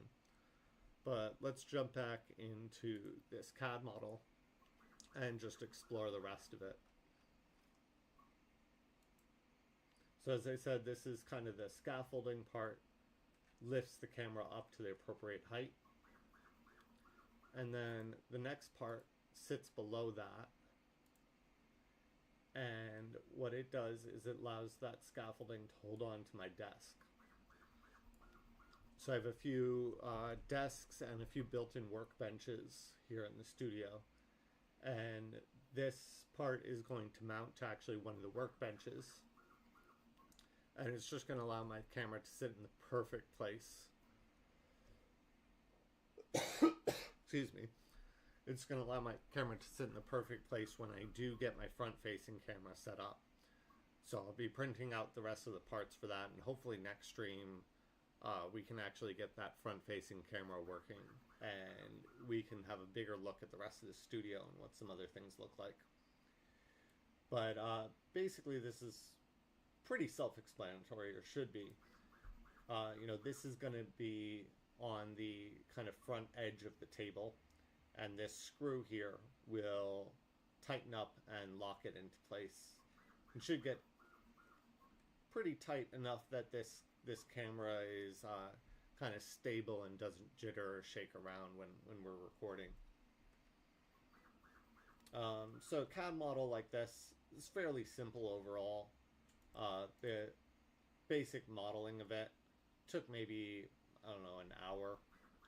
And then after some of these 3D printed prototypes, just doing a little refinements here and there, testing out the different components, making sure it all works before I commit to the whole design. And I'll probably keep on refining it over the next couple months, figuring out new things and new kind of attachments I want to make. Maybe make something similar for a mic stand or a microphone arm. I'll be doing a bunch of industrial design projects on the channel and during stream. I have a couple that I've already done that I'll kind of do retrospectives on. I just want people to kind of understand the process that goes into designing and manufacturing something, whether it's more on the artistic side of the spectrum or something more industrial like this, where it has very specific output and use case. So I have a few other projects that I've done that I'd love to be able to explore with you guys and kind of walk through what it's a day in the life of an industrial designer, which is one of the many kind of hats I wear in my career. So I want to kind of jump between like more artistic things, exploring my own personal artistry, some other artists that I work with, and also kind of professional oriented, industry oriented projects. Occasionally I'll be able to show you guys actual client work. I have a couple clients who have given me permission to basically show little bits and pieces of what I'm working on for them, so you guys can get a deeper understanding of how these industries work, and how several of the things that you might use in your everyday life, what goes into making them, what goes into designing them. Especially with 3D printing, I feel like we're heading towards a place where having a 3D printer accessible to you is going to be much, much more commonplace. And eventually, as the form factor of 3D printing changes, as the accessibility and the cost barriers to entry come down, I imagine we'll see 3D printers actually in everyone's household.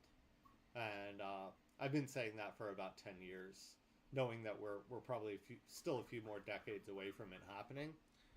But I see it as kind of an inevitable development. In the same way that when computers or even telephones first were introduced, people said, oh, well, this will never be in everyone's home. And then we know that gets proven wrong very quickly. And before you know it, those new technologies are so accessible and so affordable that basically everyone who has a home is going to have one of them, at least in more developed parts of the world. But eventually, everyone has one at least accessible to them within like a local library, which many local libraries now have their 3D printers. And with some training, you can go to your local library and be able to print something out for yourself. So I just see them being a way of kind of bringing manufacturing back to the local environment, back to your neighborhood, and being able to produce more of what you need in-house. It's really great when like something in my house breaks, and instead of having to go to Home Depot or call up a repair, I can just go in, design something, print it out, and in most cases be able to fix something within a couple hours to a day and be back up and running. So I imagine in the future, once 3D printers are kind of either in everyone's house or very locally accessible, instead of going to, for example, Walmart to buy glass or whatever kind of household thing you need. If you break glass and you need a spare one, you won't have to go to Walmart, but you might go to walmart.com and you might download a model for a glass, and you'll have a glass 3D printer that just prints out a new glass for you. Um, so I imagine that's ultimately where kind of the future of 3D printing will head. I don't know how long it will take to get there. Probably a few decades till it's fully implemented. But I like leaning into those kind of trends and just kind of being ready, and kind of understanding what the underlying mechanisms behind these equipments that will one day be more and more part of our lives. So I've been doing 3D printing for probably close to 10 years now. At least personally, having my own printer, I've been aware of it, and I think the first time I had access to a 3D printer was in college, and just kind of fell in love with learning about them and using them, and being able to come up with an idea, and within a couple of hours having that idea potentially be able to come to life. Versus, when I've been involved in manufacturing projects where we have to use large scale factories, it could be months before I see a fully realized version of a design be able to hold it in my hand. And that's really hard as a creator, to have something that you imagined and work on, but not be able to hold it, not be able to see the fruit come to bear of all the efforts it took to kind of think about it and design it, bring that artistry to it. So there's a lot of things that I'll just kind of think of and just jump in and start designing in CAD and set up for a 3D print. I'll definitely be showing more of those projects over time. And anyone who has a project they'd like to see me do, if you've been dealing with something where it's like, oh, I could really use, some sort of fastener or hook or something that holds two parts together. Actually my friend Matt, who's in the chat right now, he has a few projects in his house where he's wanted to have, for example, like a whiteboard, and come up with a custom way to hang that whiteboard. And so that's the type of thing that I would love to be able to do for people, is like, hey, you have this problem, you have this thing that you need in your house, and there might not be anything in the marketplace that you could go to Home Depot, but you might or find something on Amazon, but it might not fit just right. And so I really like the idea of you guys bringing me your kind of industrial design problems and saying like, hey, I have this thing, I want to use it this way. And there's no way for me to be able to really do that with any like aftermarket parts that exist. And then we can come together, we can discuss the project, and I'll make it live for you. And we'll just explore the problems together and figure out how to make it work. So that's something I hope to do more and more over time, over stream. So if you're watching and you have an idea of something, next time I jump on streaming, definitely shoot me a message. Let me know what your kind of project or problem that you need to solve is, and we can have a little kind of interactive live stream where we get to work on a real problem together. Just looking in the chat, seeing if anyone else. Okay. So somebody asked about, this is actually another friend of mine, Nectar Strokes, is asking about just noticing how when I think of origami, I think of paper folding. And the curling part sounds more like paper molding. Yeah. So, there's a lot of traditional things in origami, very old techniques. A lot of people are familiar with like folding like a paper crane. And I've done a lot of those kind of standard origami models. And it was definitely a good thing to learn the process on. But I definitely see origami and paper folding and kind of molding or sculpting as a much broader conversation than just standard origami. There's a lot of people who start off with the traditional origami who have moved into move the kind of understandings that you get through paper folding and molding into other fields, like architecture. If you look at some of the forms of like Zaha Hadid or Santiago Calatrava or some of these other architects, you can definitely see that they had some inspirations through playing with paper and discovering its properties of folding and molding. There's also like people who have worked for companies even as big as like NASA, um, Robert Lang, and I forgot there was another father and son team who worked for NASA and brought a lot of the mathematics of paper folding to some of the ways that some of the space modules need to collapse and unfold, so that it can be sent up in a small form factor and then expand, especially for things like satellites. So it's definitely really interesting how origami can apply to other kind of industries and other techniques beyond just, oh, let me fold an animal. Um, but it's really useful to start with those basic understandings of how do I take a square sheet of paper, flat, and turn it into one of those animals, because it teaches you kind of the properties and mechanics of it. And then you can apply those to all kinds of other things, as I said, like architecture or engineering. And I'm sure there's countless other applications. I've even seen some in chemistry and biology, using folding science and math to be able to fold proteins, to potentially make like disease curing treatments, by manipulating the way that protein cells fold on each other. So there's a lot of interesting applications of origami beyond what you traditionally think of when you hear the word. So that's something else I really like doing, is exploring where we kind of have some sense of familiarity with a certain subject matter and we think, oh, we know what origami is. And I like kind of breaking out of the mold of what is traditionally thought of as that like origami or some other technique, and discovering new applications and new uses.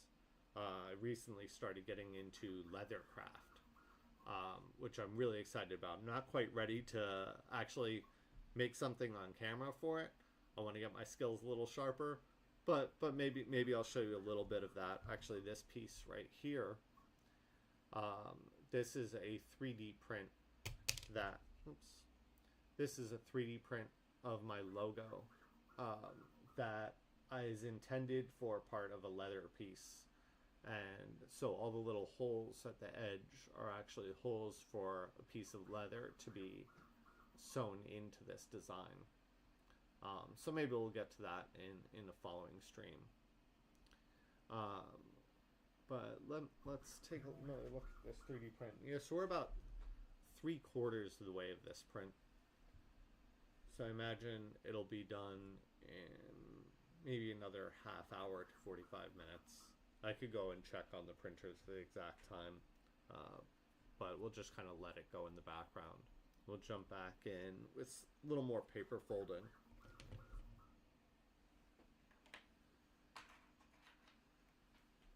I'm just going to go ahead and pull out these modules again that we were working on earlier. And we'll just get another one of these folded up.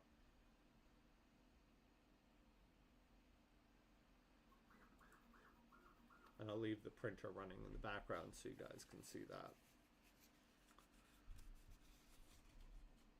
So let me get the camera focused up on us again up here.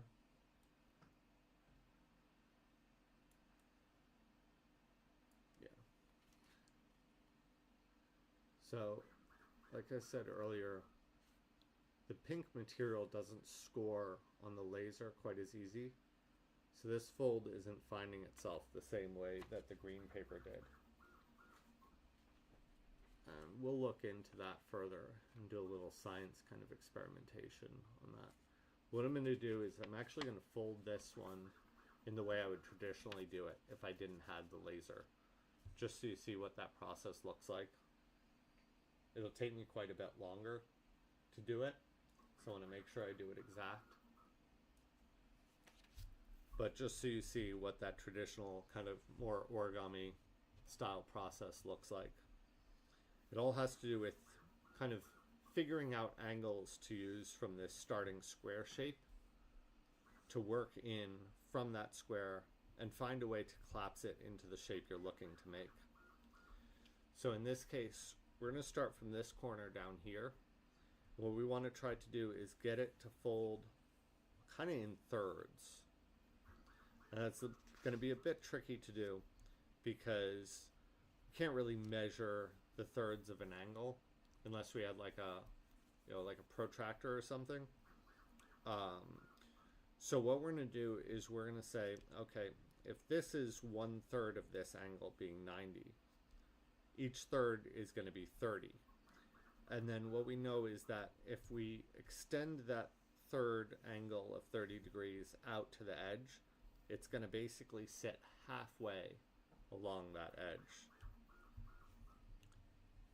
So what we're going to do is we're going to use that edge to make kind of a mark.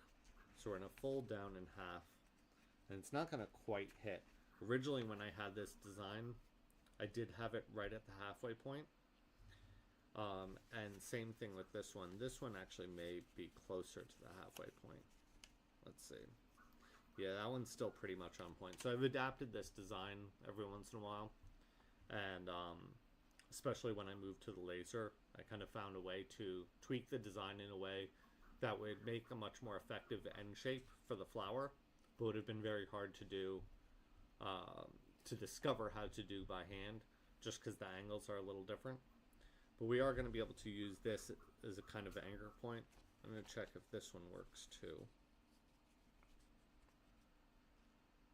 Yeah, so these 2 points basically halfway along these 2 edges, these are going to kind of be anchor points for us to set up the rest of the shape.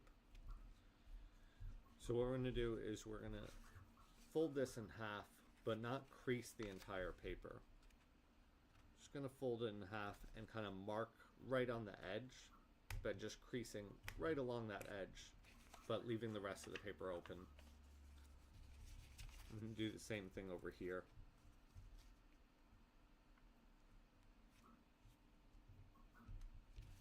And when we open that up, we can kind of use that as a target, right?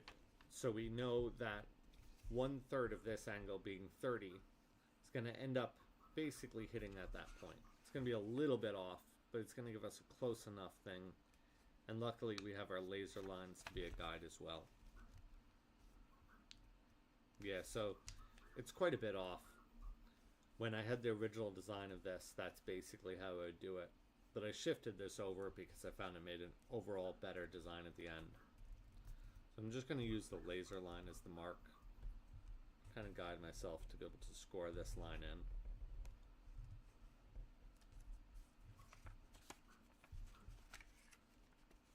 I'm going to see if I can do this one just by hand and eye, which I wouldn't be able to do without the laser line. Yeah.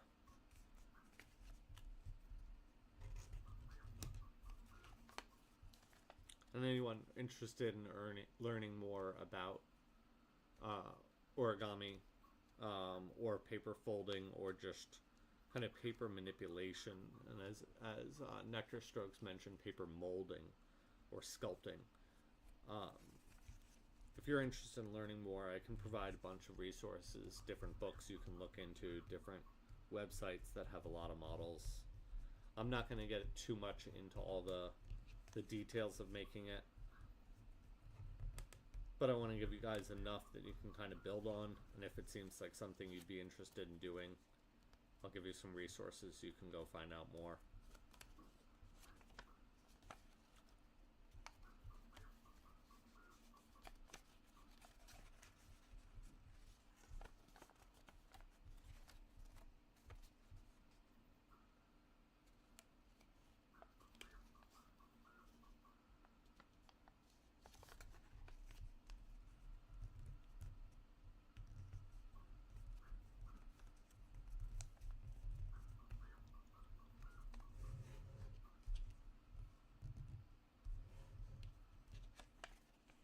Alright, so now that we've had these folds scored in by hand, with a little assistance from the laser, I'm just going to collapse this shape up into the correct form so it's ready to curl.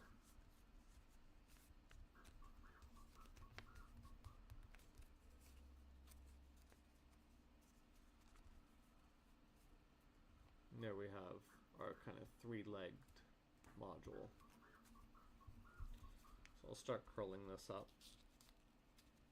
Same way we did before. Let me see if I can come up near the camera again, get us focused so you guys can watch.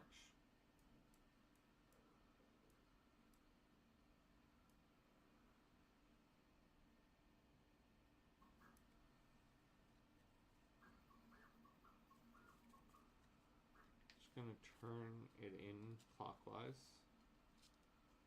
Just keep on pulling gently till we get a nice tight curl.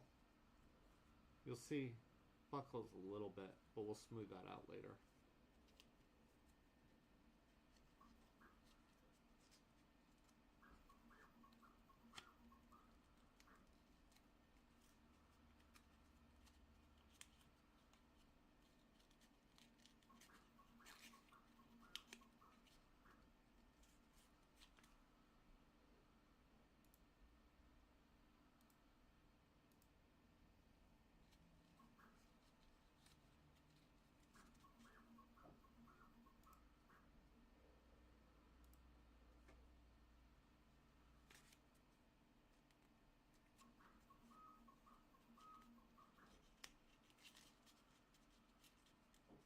Oh, I'm going to apologize to anyone who's watching on Instagram. It looks like my feed might have gone down there. So as I said, it's my first time streaming. So these things are probably pretty par for the course. If you just give me a second, I'm going to try a little something here, see if I can get the Instagram people back up.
Alright, looks like that's not going to work, so I'm just going to continue.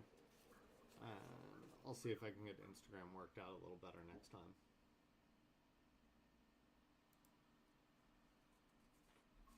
So we'll just continue here, rolling this paper, getting it curled up.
Yeah, nectar strokes. I'll get a perfect one day. No, I think there's something to being willing to be imperfect, especially on camera. I think perfection is tricky for artists, so we always want to try to get things perfect before we show them. Um, but I think there's a lot of value into being able to explore and expose process, because I think you learn a lot more as a creator, and you give your audience a chance to learn a lot more about what you're doing if you're willing to show the kind of messy details of the creation process, because it's never easy. It's never straightforward. You always find yourself making a mistake, and sometimes that mistake actually leads to like a happy accident. You discover something new through that mistake that you can use. And then, yeah, it also kind of gives the audience a sense that maybe they could try something too. That it doesn't have to be perfect. That they can try something and maybe not be the best at it at first, but keep on working at it. And I think a lot of people feel like they're not artists, and that they couldn't do it because they see other art and they're like, oh, I can't do that. And even as somebody who's basically been doing art their whole life, I'll still see people and be like, whoa, I don't think I could do that. But it's always worth a shot, especially if you see something and so like, I don't know if I could do that, but boy, would I like to. It's worth a try. And you really got nothing to lose by trying. And the more you do it, the more you'll get better at it. So give yourself some grace at the beginning. Let yourself experiment. Let yourself fail. Let yourself learn. But I do appreciate a little bit of pressure because it helps me try to get better. You know, the art of streaming is something I'm just starting in, and I'm sure over time I'll figure out more and more things to make this a more entertaining, more educational experience for everyone watching. But for now, I'm just happy to be able to do this kind of stuff and share it with people in whatever form it takes. Alright, so there we got our second pink module. Go ahead and link it to the rest of this flower. As I stated earlier, as you link more of these, it kind of becomes harder and harder to get them in, just because you're fighting against more layers of paper. But I basically just use this needle to kind of slowly guide it along. Sometimes I'll need to actually open up the whole design, kind of uncurl it a lot to be able to get it in there, especially for these smaller flowers.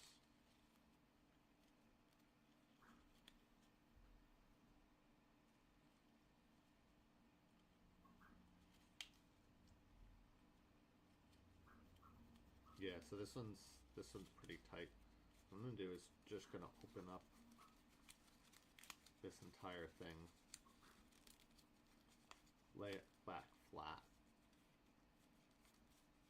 and it has enough of that curl that it's introduced, that it's formed that memory we've talked about, where the paper fibers have learned the shape that they're supposed to be in, and so they'll find their way back to it no matter what. So we'll just start with kind of all three pieces aligned, and then we'll just slowly reintroduce that spiral to all three at once. It'll make it a lot easier for the whole thing to become linked up.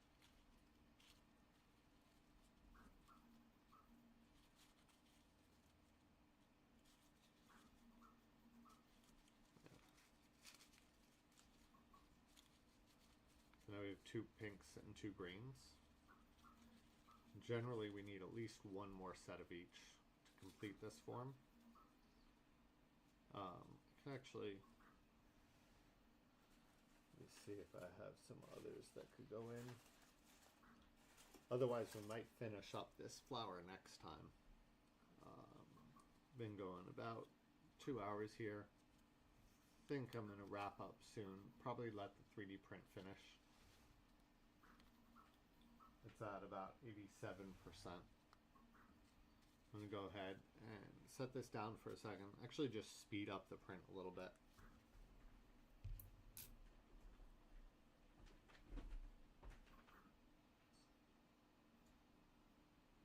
So luckily once the print has started, you can actually access the speed parameter. Just kind of crank it up a little bit. I'm not going to go too high. Maybe about 110%. Just so that finishes up a little bit faster.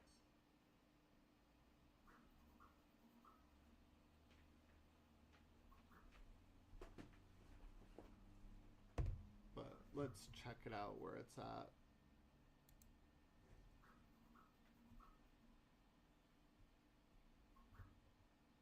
Yeah, so we might catch a little glimpse when the printer moves. You can see somewhat when the head gets to the side.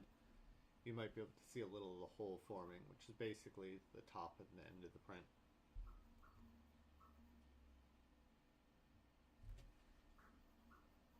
So yeah, we're at 88% on that. We'll let that finish up.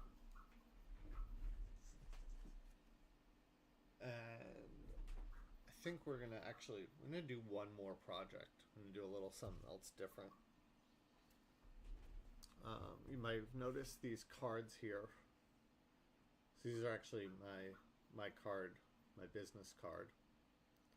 And these are lasered on metal.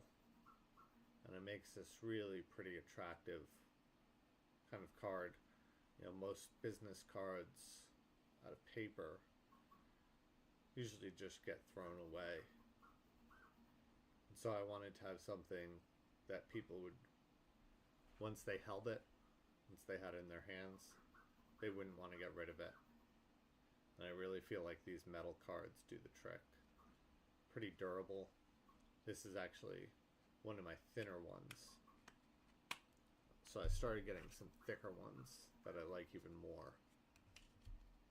You can see they barely flex. And got a bunch of different colors. So I made a bunch of these a while ago and have just kind of run out of all the different colors and pieces that I bought. So I'm going to go ahead and get our laser set back up. But this time, instead of going on paper, we are going to take some of these metal business card blanks that I have. I'll show you how the blank ones look in a sec. And we're going to make me some new business cards so I can start handing them out. Hopefully people will start scanning that QR code. I'll get a few more people watching the stream. So if you just give me a minute, I'll let you just watch this printer going in the time being while I set up the laser for these business cards.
So I just wanted to show you what these blanks look like. So I got some blue ones, I got some more black ones of this thicker variety. Bit more durable, less flex. These, if you really bend them quite a bit, they can actually break. They're also very thin, so I noticed they're a little sharp. I wouldn't want anyone to get cut on one of these. So these are a little more kind of the thickness of a credit card. They're actually the same shape and size of a credit card, so they'll fit perfectly in somebody's wallet or their pocket. And they're a bit thicker, so even if you really get pressed up against it, wipe against it, it's not going to cut you. I don't want to hurt anyone. So I got these blue, I got some black. You can see in the little preview window, I got some of them loaded up in the laser. I'll just pop this final one in, and then we'll get back into the design software so you can see the laser setup for these cards. Let me just jump onto this view. I'll put this last card in.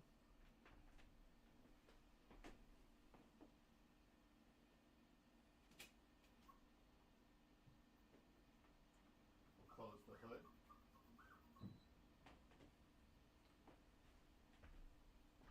And you can see each of these cards is fit into this jig, and I designed this kind of custom jig. I was doing one card at a time and just wanted to get more efficient. And so I took a piece of this is actually coated MDF. It's not real wood, but I took this piece and cut out this template so I could pop all the cards in really easily, get 12 of them made at a time, and just be able to load in 2 or 3 different colors at a time, get variety of colors for the cards. Notice some people are more attracted to other colors than others. So I always like to kind of fan them out in front of people and let them choose their favorite color. Let me grab our X-Tool design software here.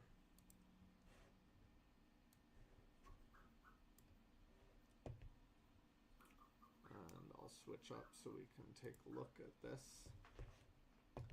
So this was our laser file for the flower modules. I'm going to switch over to another project where I have the design for the back of the card.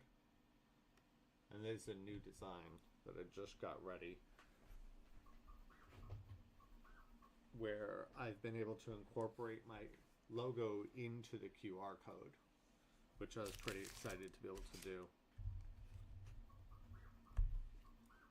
So I'm just going to zoom in so you guys can kind of see that a little clearer.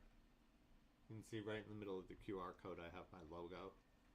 And I'm pretty happy with that, how that turned out, because it feels like it's a natural part of the QR code, the way that it flows into the shape. And it's still completely scannable. So I was pretty happy when that ended up working, because I always wanted to have a branded QR code, and they can be a bit expensive because most places will charge you per month to hold on to it. So here I have, 12 of these cards laid out in the design software.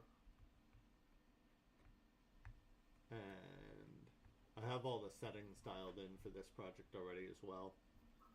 So it's this part where it says ignore. That's just the template to make sure I have everything aligned. And then I'm running the laser. It's 20-watt laser, just so you guys know, which isn't that high powered. It's just kind of enough to get the job done. Anything like 10 to 20 watts will do a project like this pretty easily, because you're really just removing the top layer of paint or coating from the metal to reveal the raw metal color underneath. So we'll see that happen with these blue cards. There's a very thin coating of blue on top of the metal. You might be able to just make out a little middle layer where it's just raw, kind of uncoated metal. So we'll just be, essentially, the laser will be kind of scratching off that top surface. And that's what we'll see as the design. So I have this laser, the 20-watt laser, set to 30 power, so it's 30% of that 20 watts. And it's not exactly, you know, it's there's always some loss of power as the laser is kind of traveling through the tube. So you don't get the full 20 watts out at the end, but that's the kind of potential power that you're working with is 20 watts. So I'm going to go ahead and align this. So this software has its own kind of unique alignment tool that's actually pretty good. There's a camera alignment tool, but I noticed it doesn't work as well. And so the first thing I do is I do an auto measure, which measures our height from the laser to the surface it's hitting. And that helps the laser dial in its focus so that the beam is the most concentrated point where it's going to actually touch that card. If the laser is defocused, you'll notice that the edges aren't as clean, or you'll get some more burning, or you won't just get any result at all, because if the laser's focused too high or too low, you're not getting that concentration of energy where you want it. So I'm going to just run over to the laser real quick and get the auto measuring ready.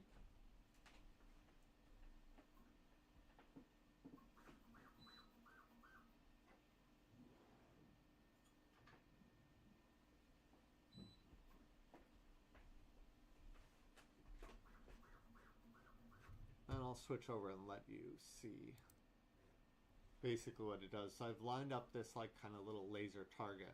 This isn't the actual cutting laser. It's just like similar to a laser pointer, just a little preview to help you know where you are.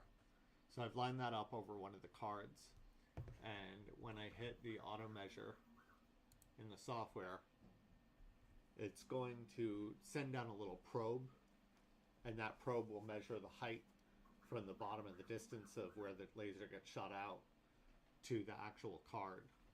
And that's what tells the beam kind of how narrowly to focus, and that'll set the right distance so that it hits that focal point right at the top of the card. So the next step I have to do, jump back over to the software. Next step I have to do is I have to set our marking, which makes sure that the design is aligned to where the cards are actually going to sit on the X and Y axis, basically left and right and front and back of the machine. Because we don't want these cards to have the design sit off center. I like it to get like nice and tight right into the center of the card.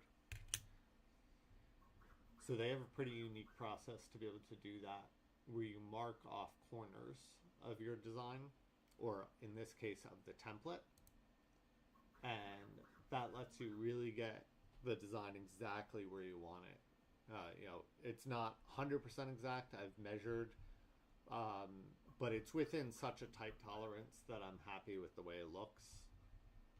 As I said, there's a way you can do alignment with a camera, but it's just not accurate enough to my liking.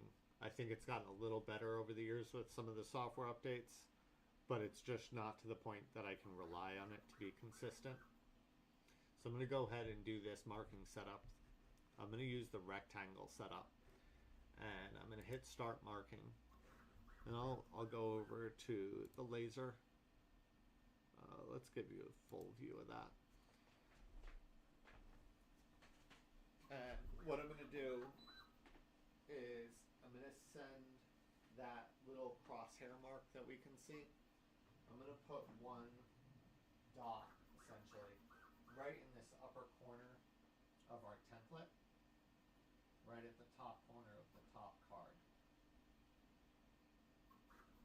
Once it's pretty perfectly aligned, it might be a little hard to see on camera. There's a little marking button here I'll press. And I'll move it down and over to the bottom corner on the other side. Do the same thing.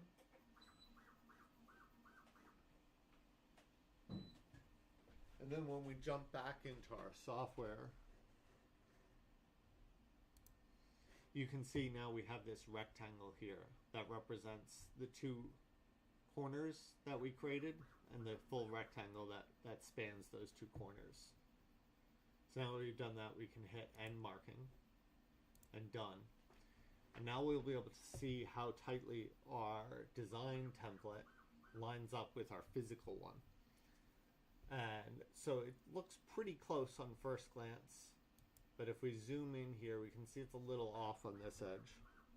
I'll zoom really far in so you can see that it's just not quite aligned. It's close enough for some people, but I'm a stickler with those kinds of things. I really like making sure it's right on target. So what I'm going to do is I'm going to grab our entire area of our design, and I'm just going to move and drag it until I see these little guides pop up. See those blue guides that show up when I get it just in the right place? So here, if you look at that little center square dot, that little blue center square, there's no guides on it. And as soon as I get it into place, that guide pops up. That lets me know that I'm right on target. And that lets me know that my design will sit exactly where I want it across the cards. So I'm going to go ahead and, actually, before I do that, our printer's finished. So let's check that out really quick. So we missed the very end of the print. I'll try to time that better next time. But here's our 3D printed object. And when the print finishes, I usually give it a few minutes just to cool off. As I said, the printer gets really hot. The bed gets hot. So I'll usually let it just cool down for a second before I pop it off. So that'll give us just enough time to go start this laser job.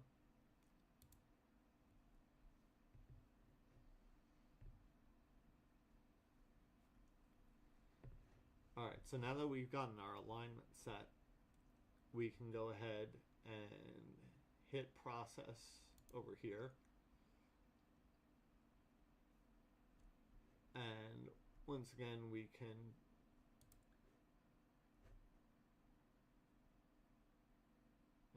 it's just doing a little calculation. All right, so it's calculating this is going to take an hour and 25 minutes. So unfortunately today you guys won't get to see the results of these. You know, basically they're going to look like this, except blue and black. But next time when I'm on stream, I'll have a bunch of these cards made and we can look at them together. I'm going to go ahead and hit start. Well, actually, let's do that little preview. All right, so you guys can see kind of the steps that the laser takes to make a design like this. So when I hit play, you'll see the laser starts moving, and it's basically scanning from left to right, and wherever it realizes that there's a bit of the design, it fires the laser for just usually a fraction of a second. We'll speed this up a little bit. So you can see it's starting to find the edges of that design, and it just turns the laser on and off whenever necessary along that line, wherever it hits the design. So it basically breaks your overall design into a bunch of little thin strips, and then just goes one strip at a time. We'll speed ourselves up even more here to 10x, even 20x. Yeah, and there's a lot of stuff for this to do, which is why it's going to take an hour and 20 minutes. So I'm just going to go ahead and kind of scrub through this for you. All right, so it's just going to add one of these little thin lines at a time. If we zoom way in here,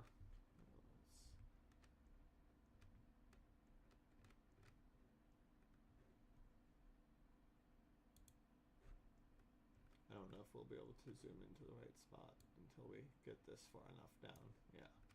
So zoom way, way, way, way in. And you can actually see each of those scan lines that the laser does. Basically just going one line at a time, left to right.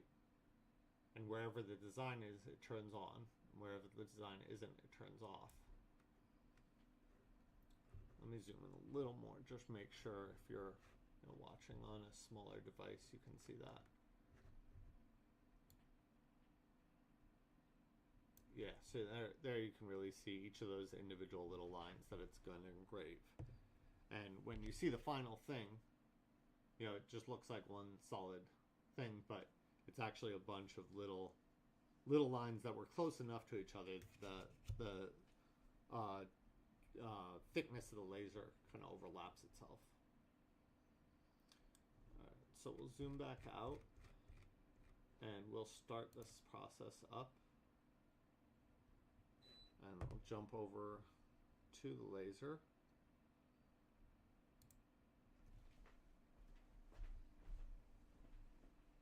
And I'm going to turn my purifier back on. Make sure we're safe. This is a little more toxic to deal with than the paper is. So I always like to make sure I have my purifier on for here. Sorry if it's hard to hear me from over here with the purifier on.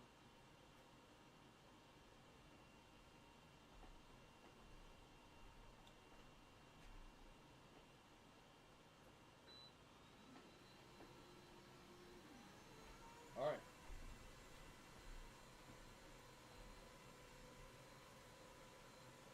So that's starting up. It'll take a second before you really be able to see anything clear on it.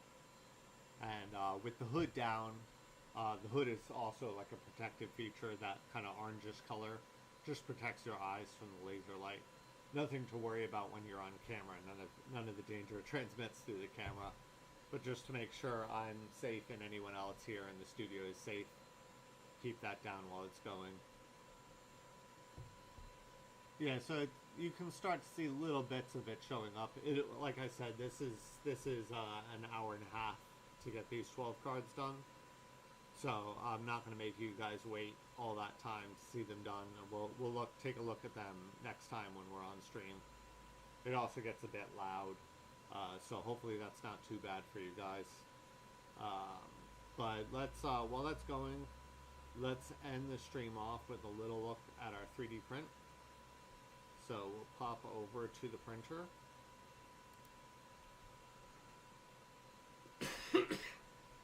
And I'll go ahead and pull this off of our bed. I'm actually going to pop the bed off, and you'll see it's a flexible bed. And we'll just move this whole thing over to our table.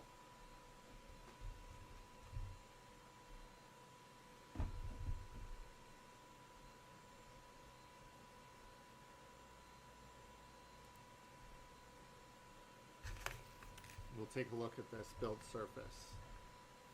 So this is a steel powder coated surface from Prusa. They're kind of my favorite 3D printing company. Not a sponsor, maybe one day. But this is their satin powder coated finish plate, which is my favorite one to print on. Just because it gives you nice smooth results. You get really good bed adhesion on that first layer, and the print just comes off so easily. It just basically falls right off when it's done. So this is our end part, and we'll take a little closer look at it in a sec.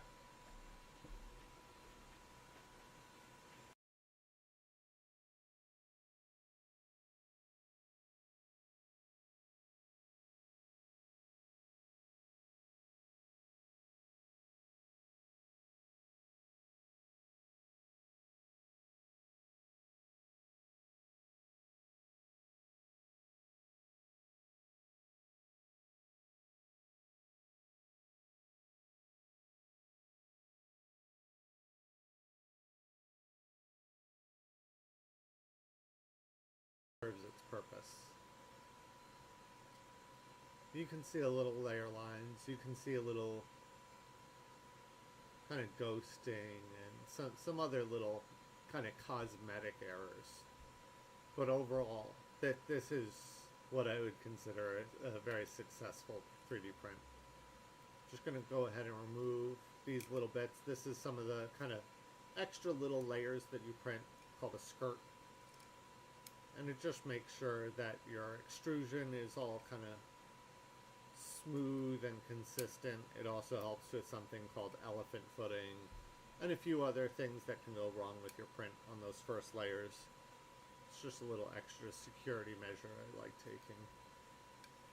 So I'd always just start by removing that. Just cleaning up by hand a little bit. Some of the maybe little pieces of filament that didn't quite bond right, or that from the skirt that got bound to it. And I'll do a bigger cleanup job on this later off camera.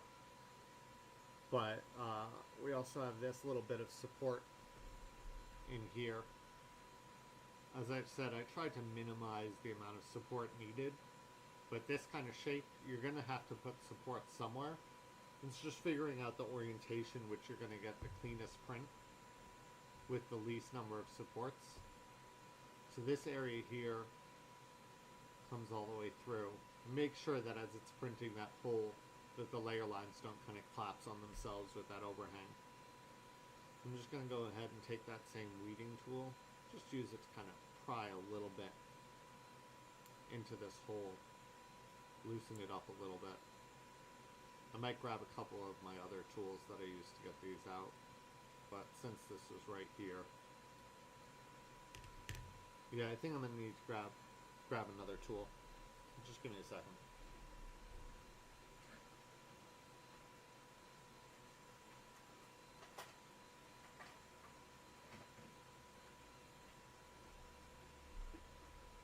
Well, let me try these.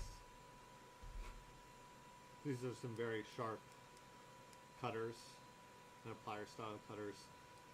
Usually I use these to clip the ends of the roll of filament to make them nice and sharp before they're going in. And I'm just going to use this right now just to kind of cut through some of the support so it's a little easier to break out. And I might have to kind of poke it through from the back.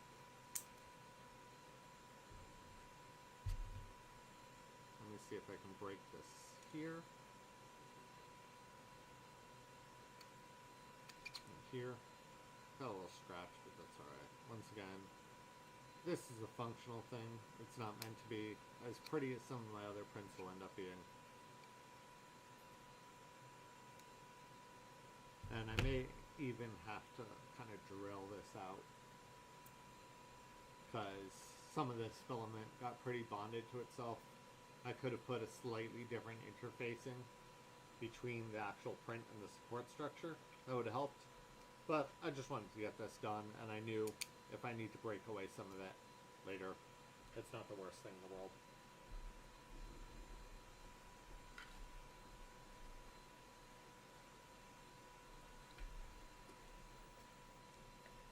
I'm just going to grab my power drill here, and probably should set up a little bit better way of doing this. Don't recommend doing it this way. I'm not going to get this thing up to full speed, but generally you don't want to use power tools without something holding down your material. I'm just going to do this kind of nice and light and slow.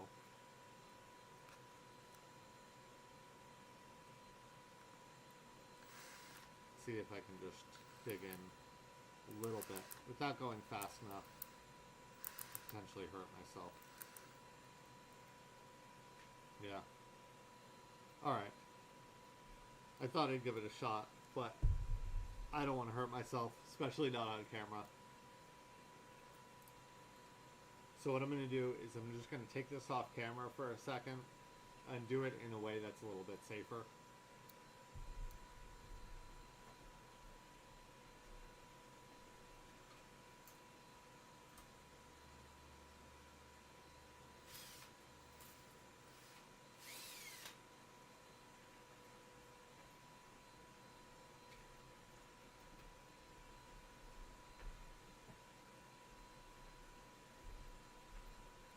Alright, so I just went over to my other table where I have kind of more secure setup to be able to do this. Just clamped it down real quick. Popped a quick hole in it.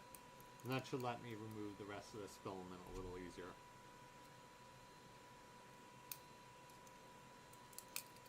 Yeah, see? There. Popped right out.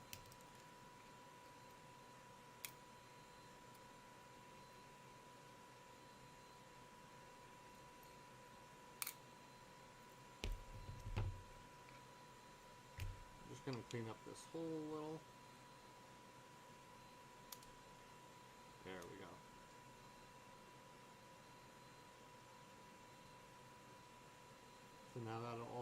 support material is removed, we have our final part. I'm just going to take all this little scraps that I talked about earlier. I like to hold on to these scraps and eventually be able to put them in a 3D printed filament recycler. So I'm just going to gather these all up, and I have a place where I put all that spare filament. I've been saving it up for a few years. Maybe one day I'll show you guys all of the dead filament and dead projects that ended up in the filament graveyard.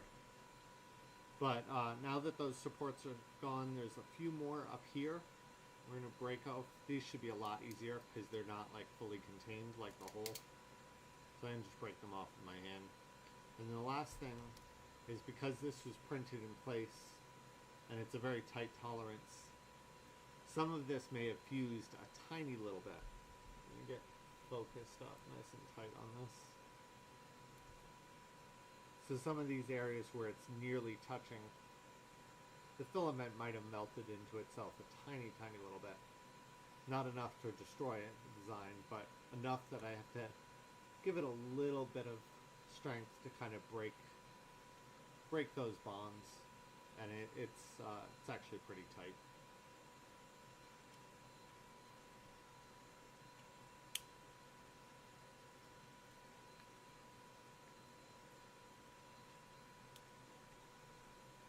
I'm just going to kind of wiggle it back and forth.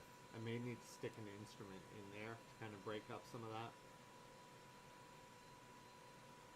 I can feel there's a little flex and a little cracking. So I'm just going to go ahead and see if I can loosen up that area in between, just break up some of that so it becomes a little easier. I'll be right back.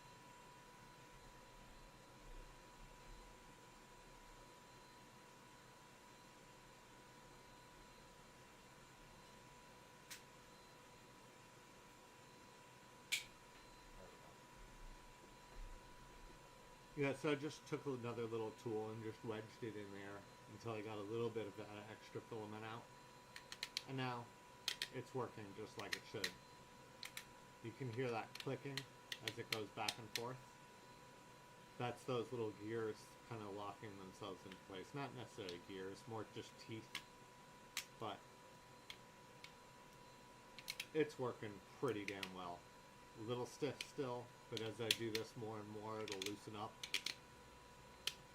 But I want it to be pretty tight because I don't want, when my camera is mounted, I don't want it to actually, the weight of the camera to actually make it sag down. So I'd say this is a pretty successful print. We'll plug into the next part when I print that out. And I might have the whole thing done on my next stream. I might do some more of it with you guys.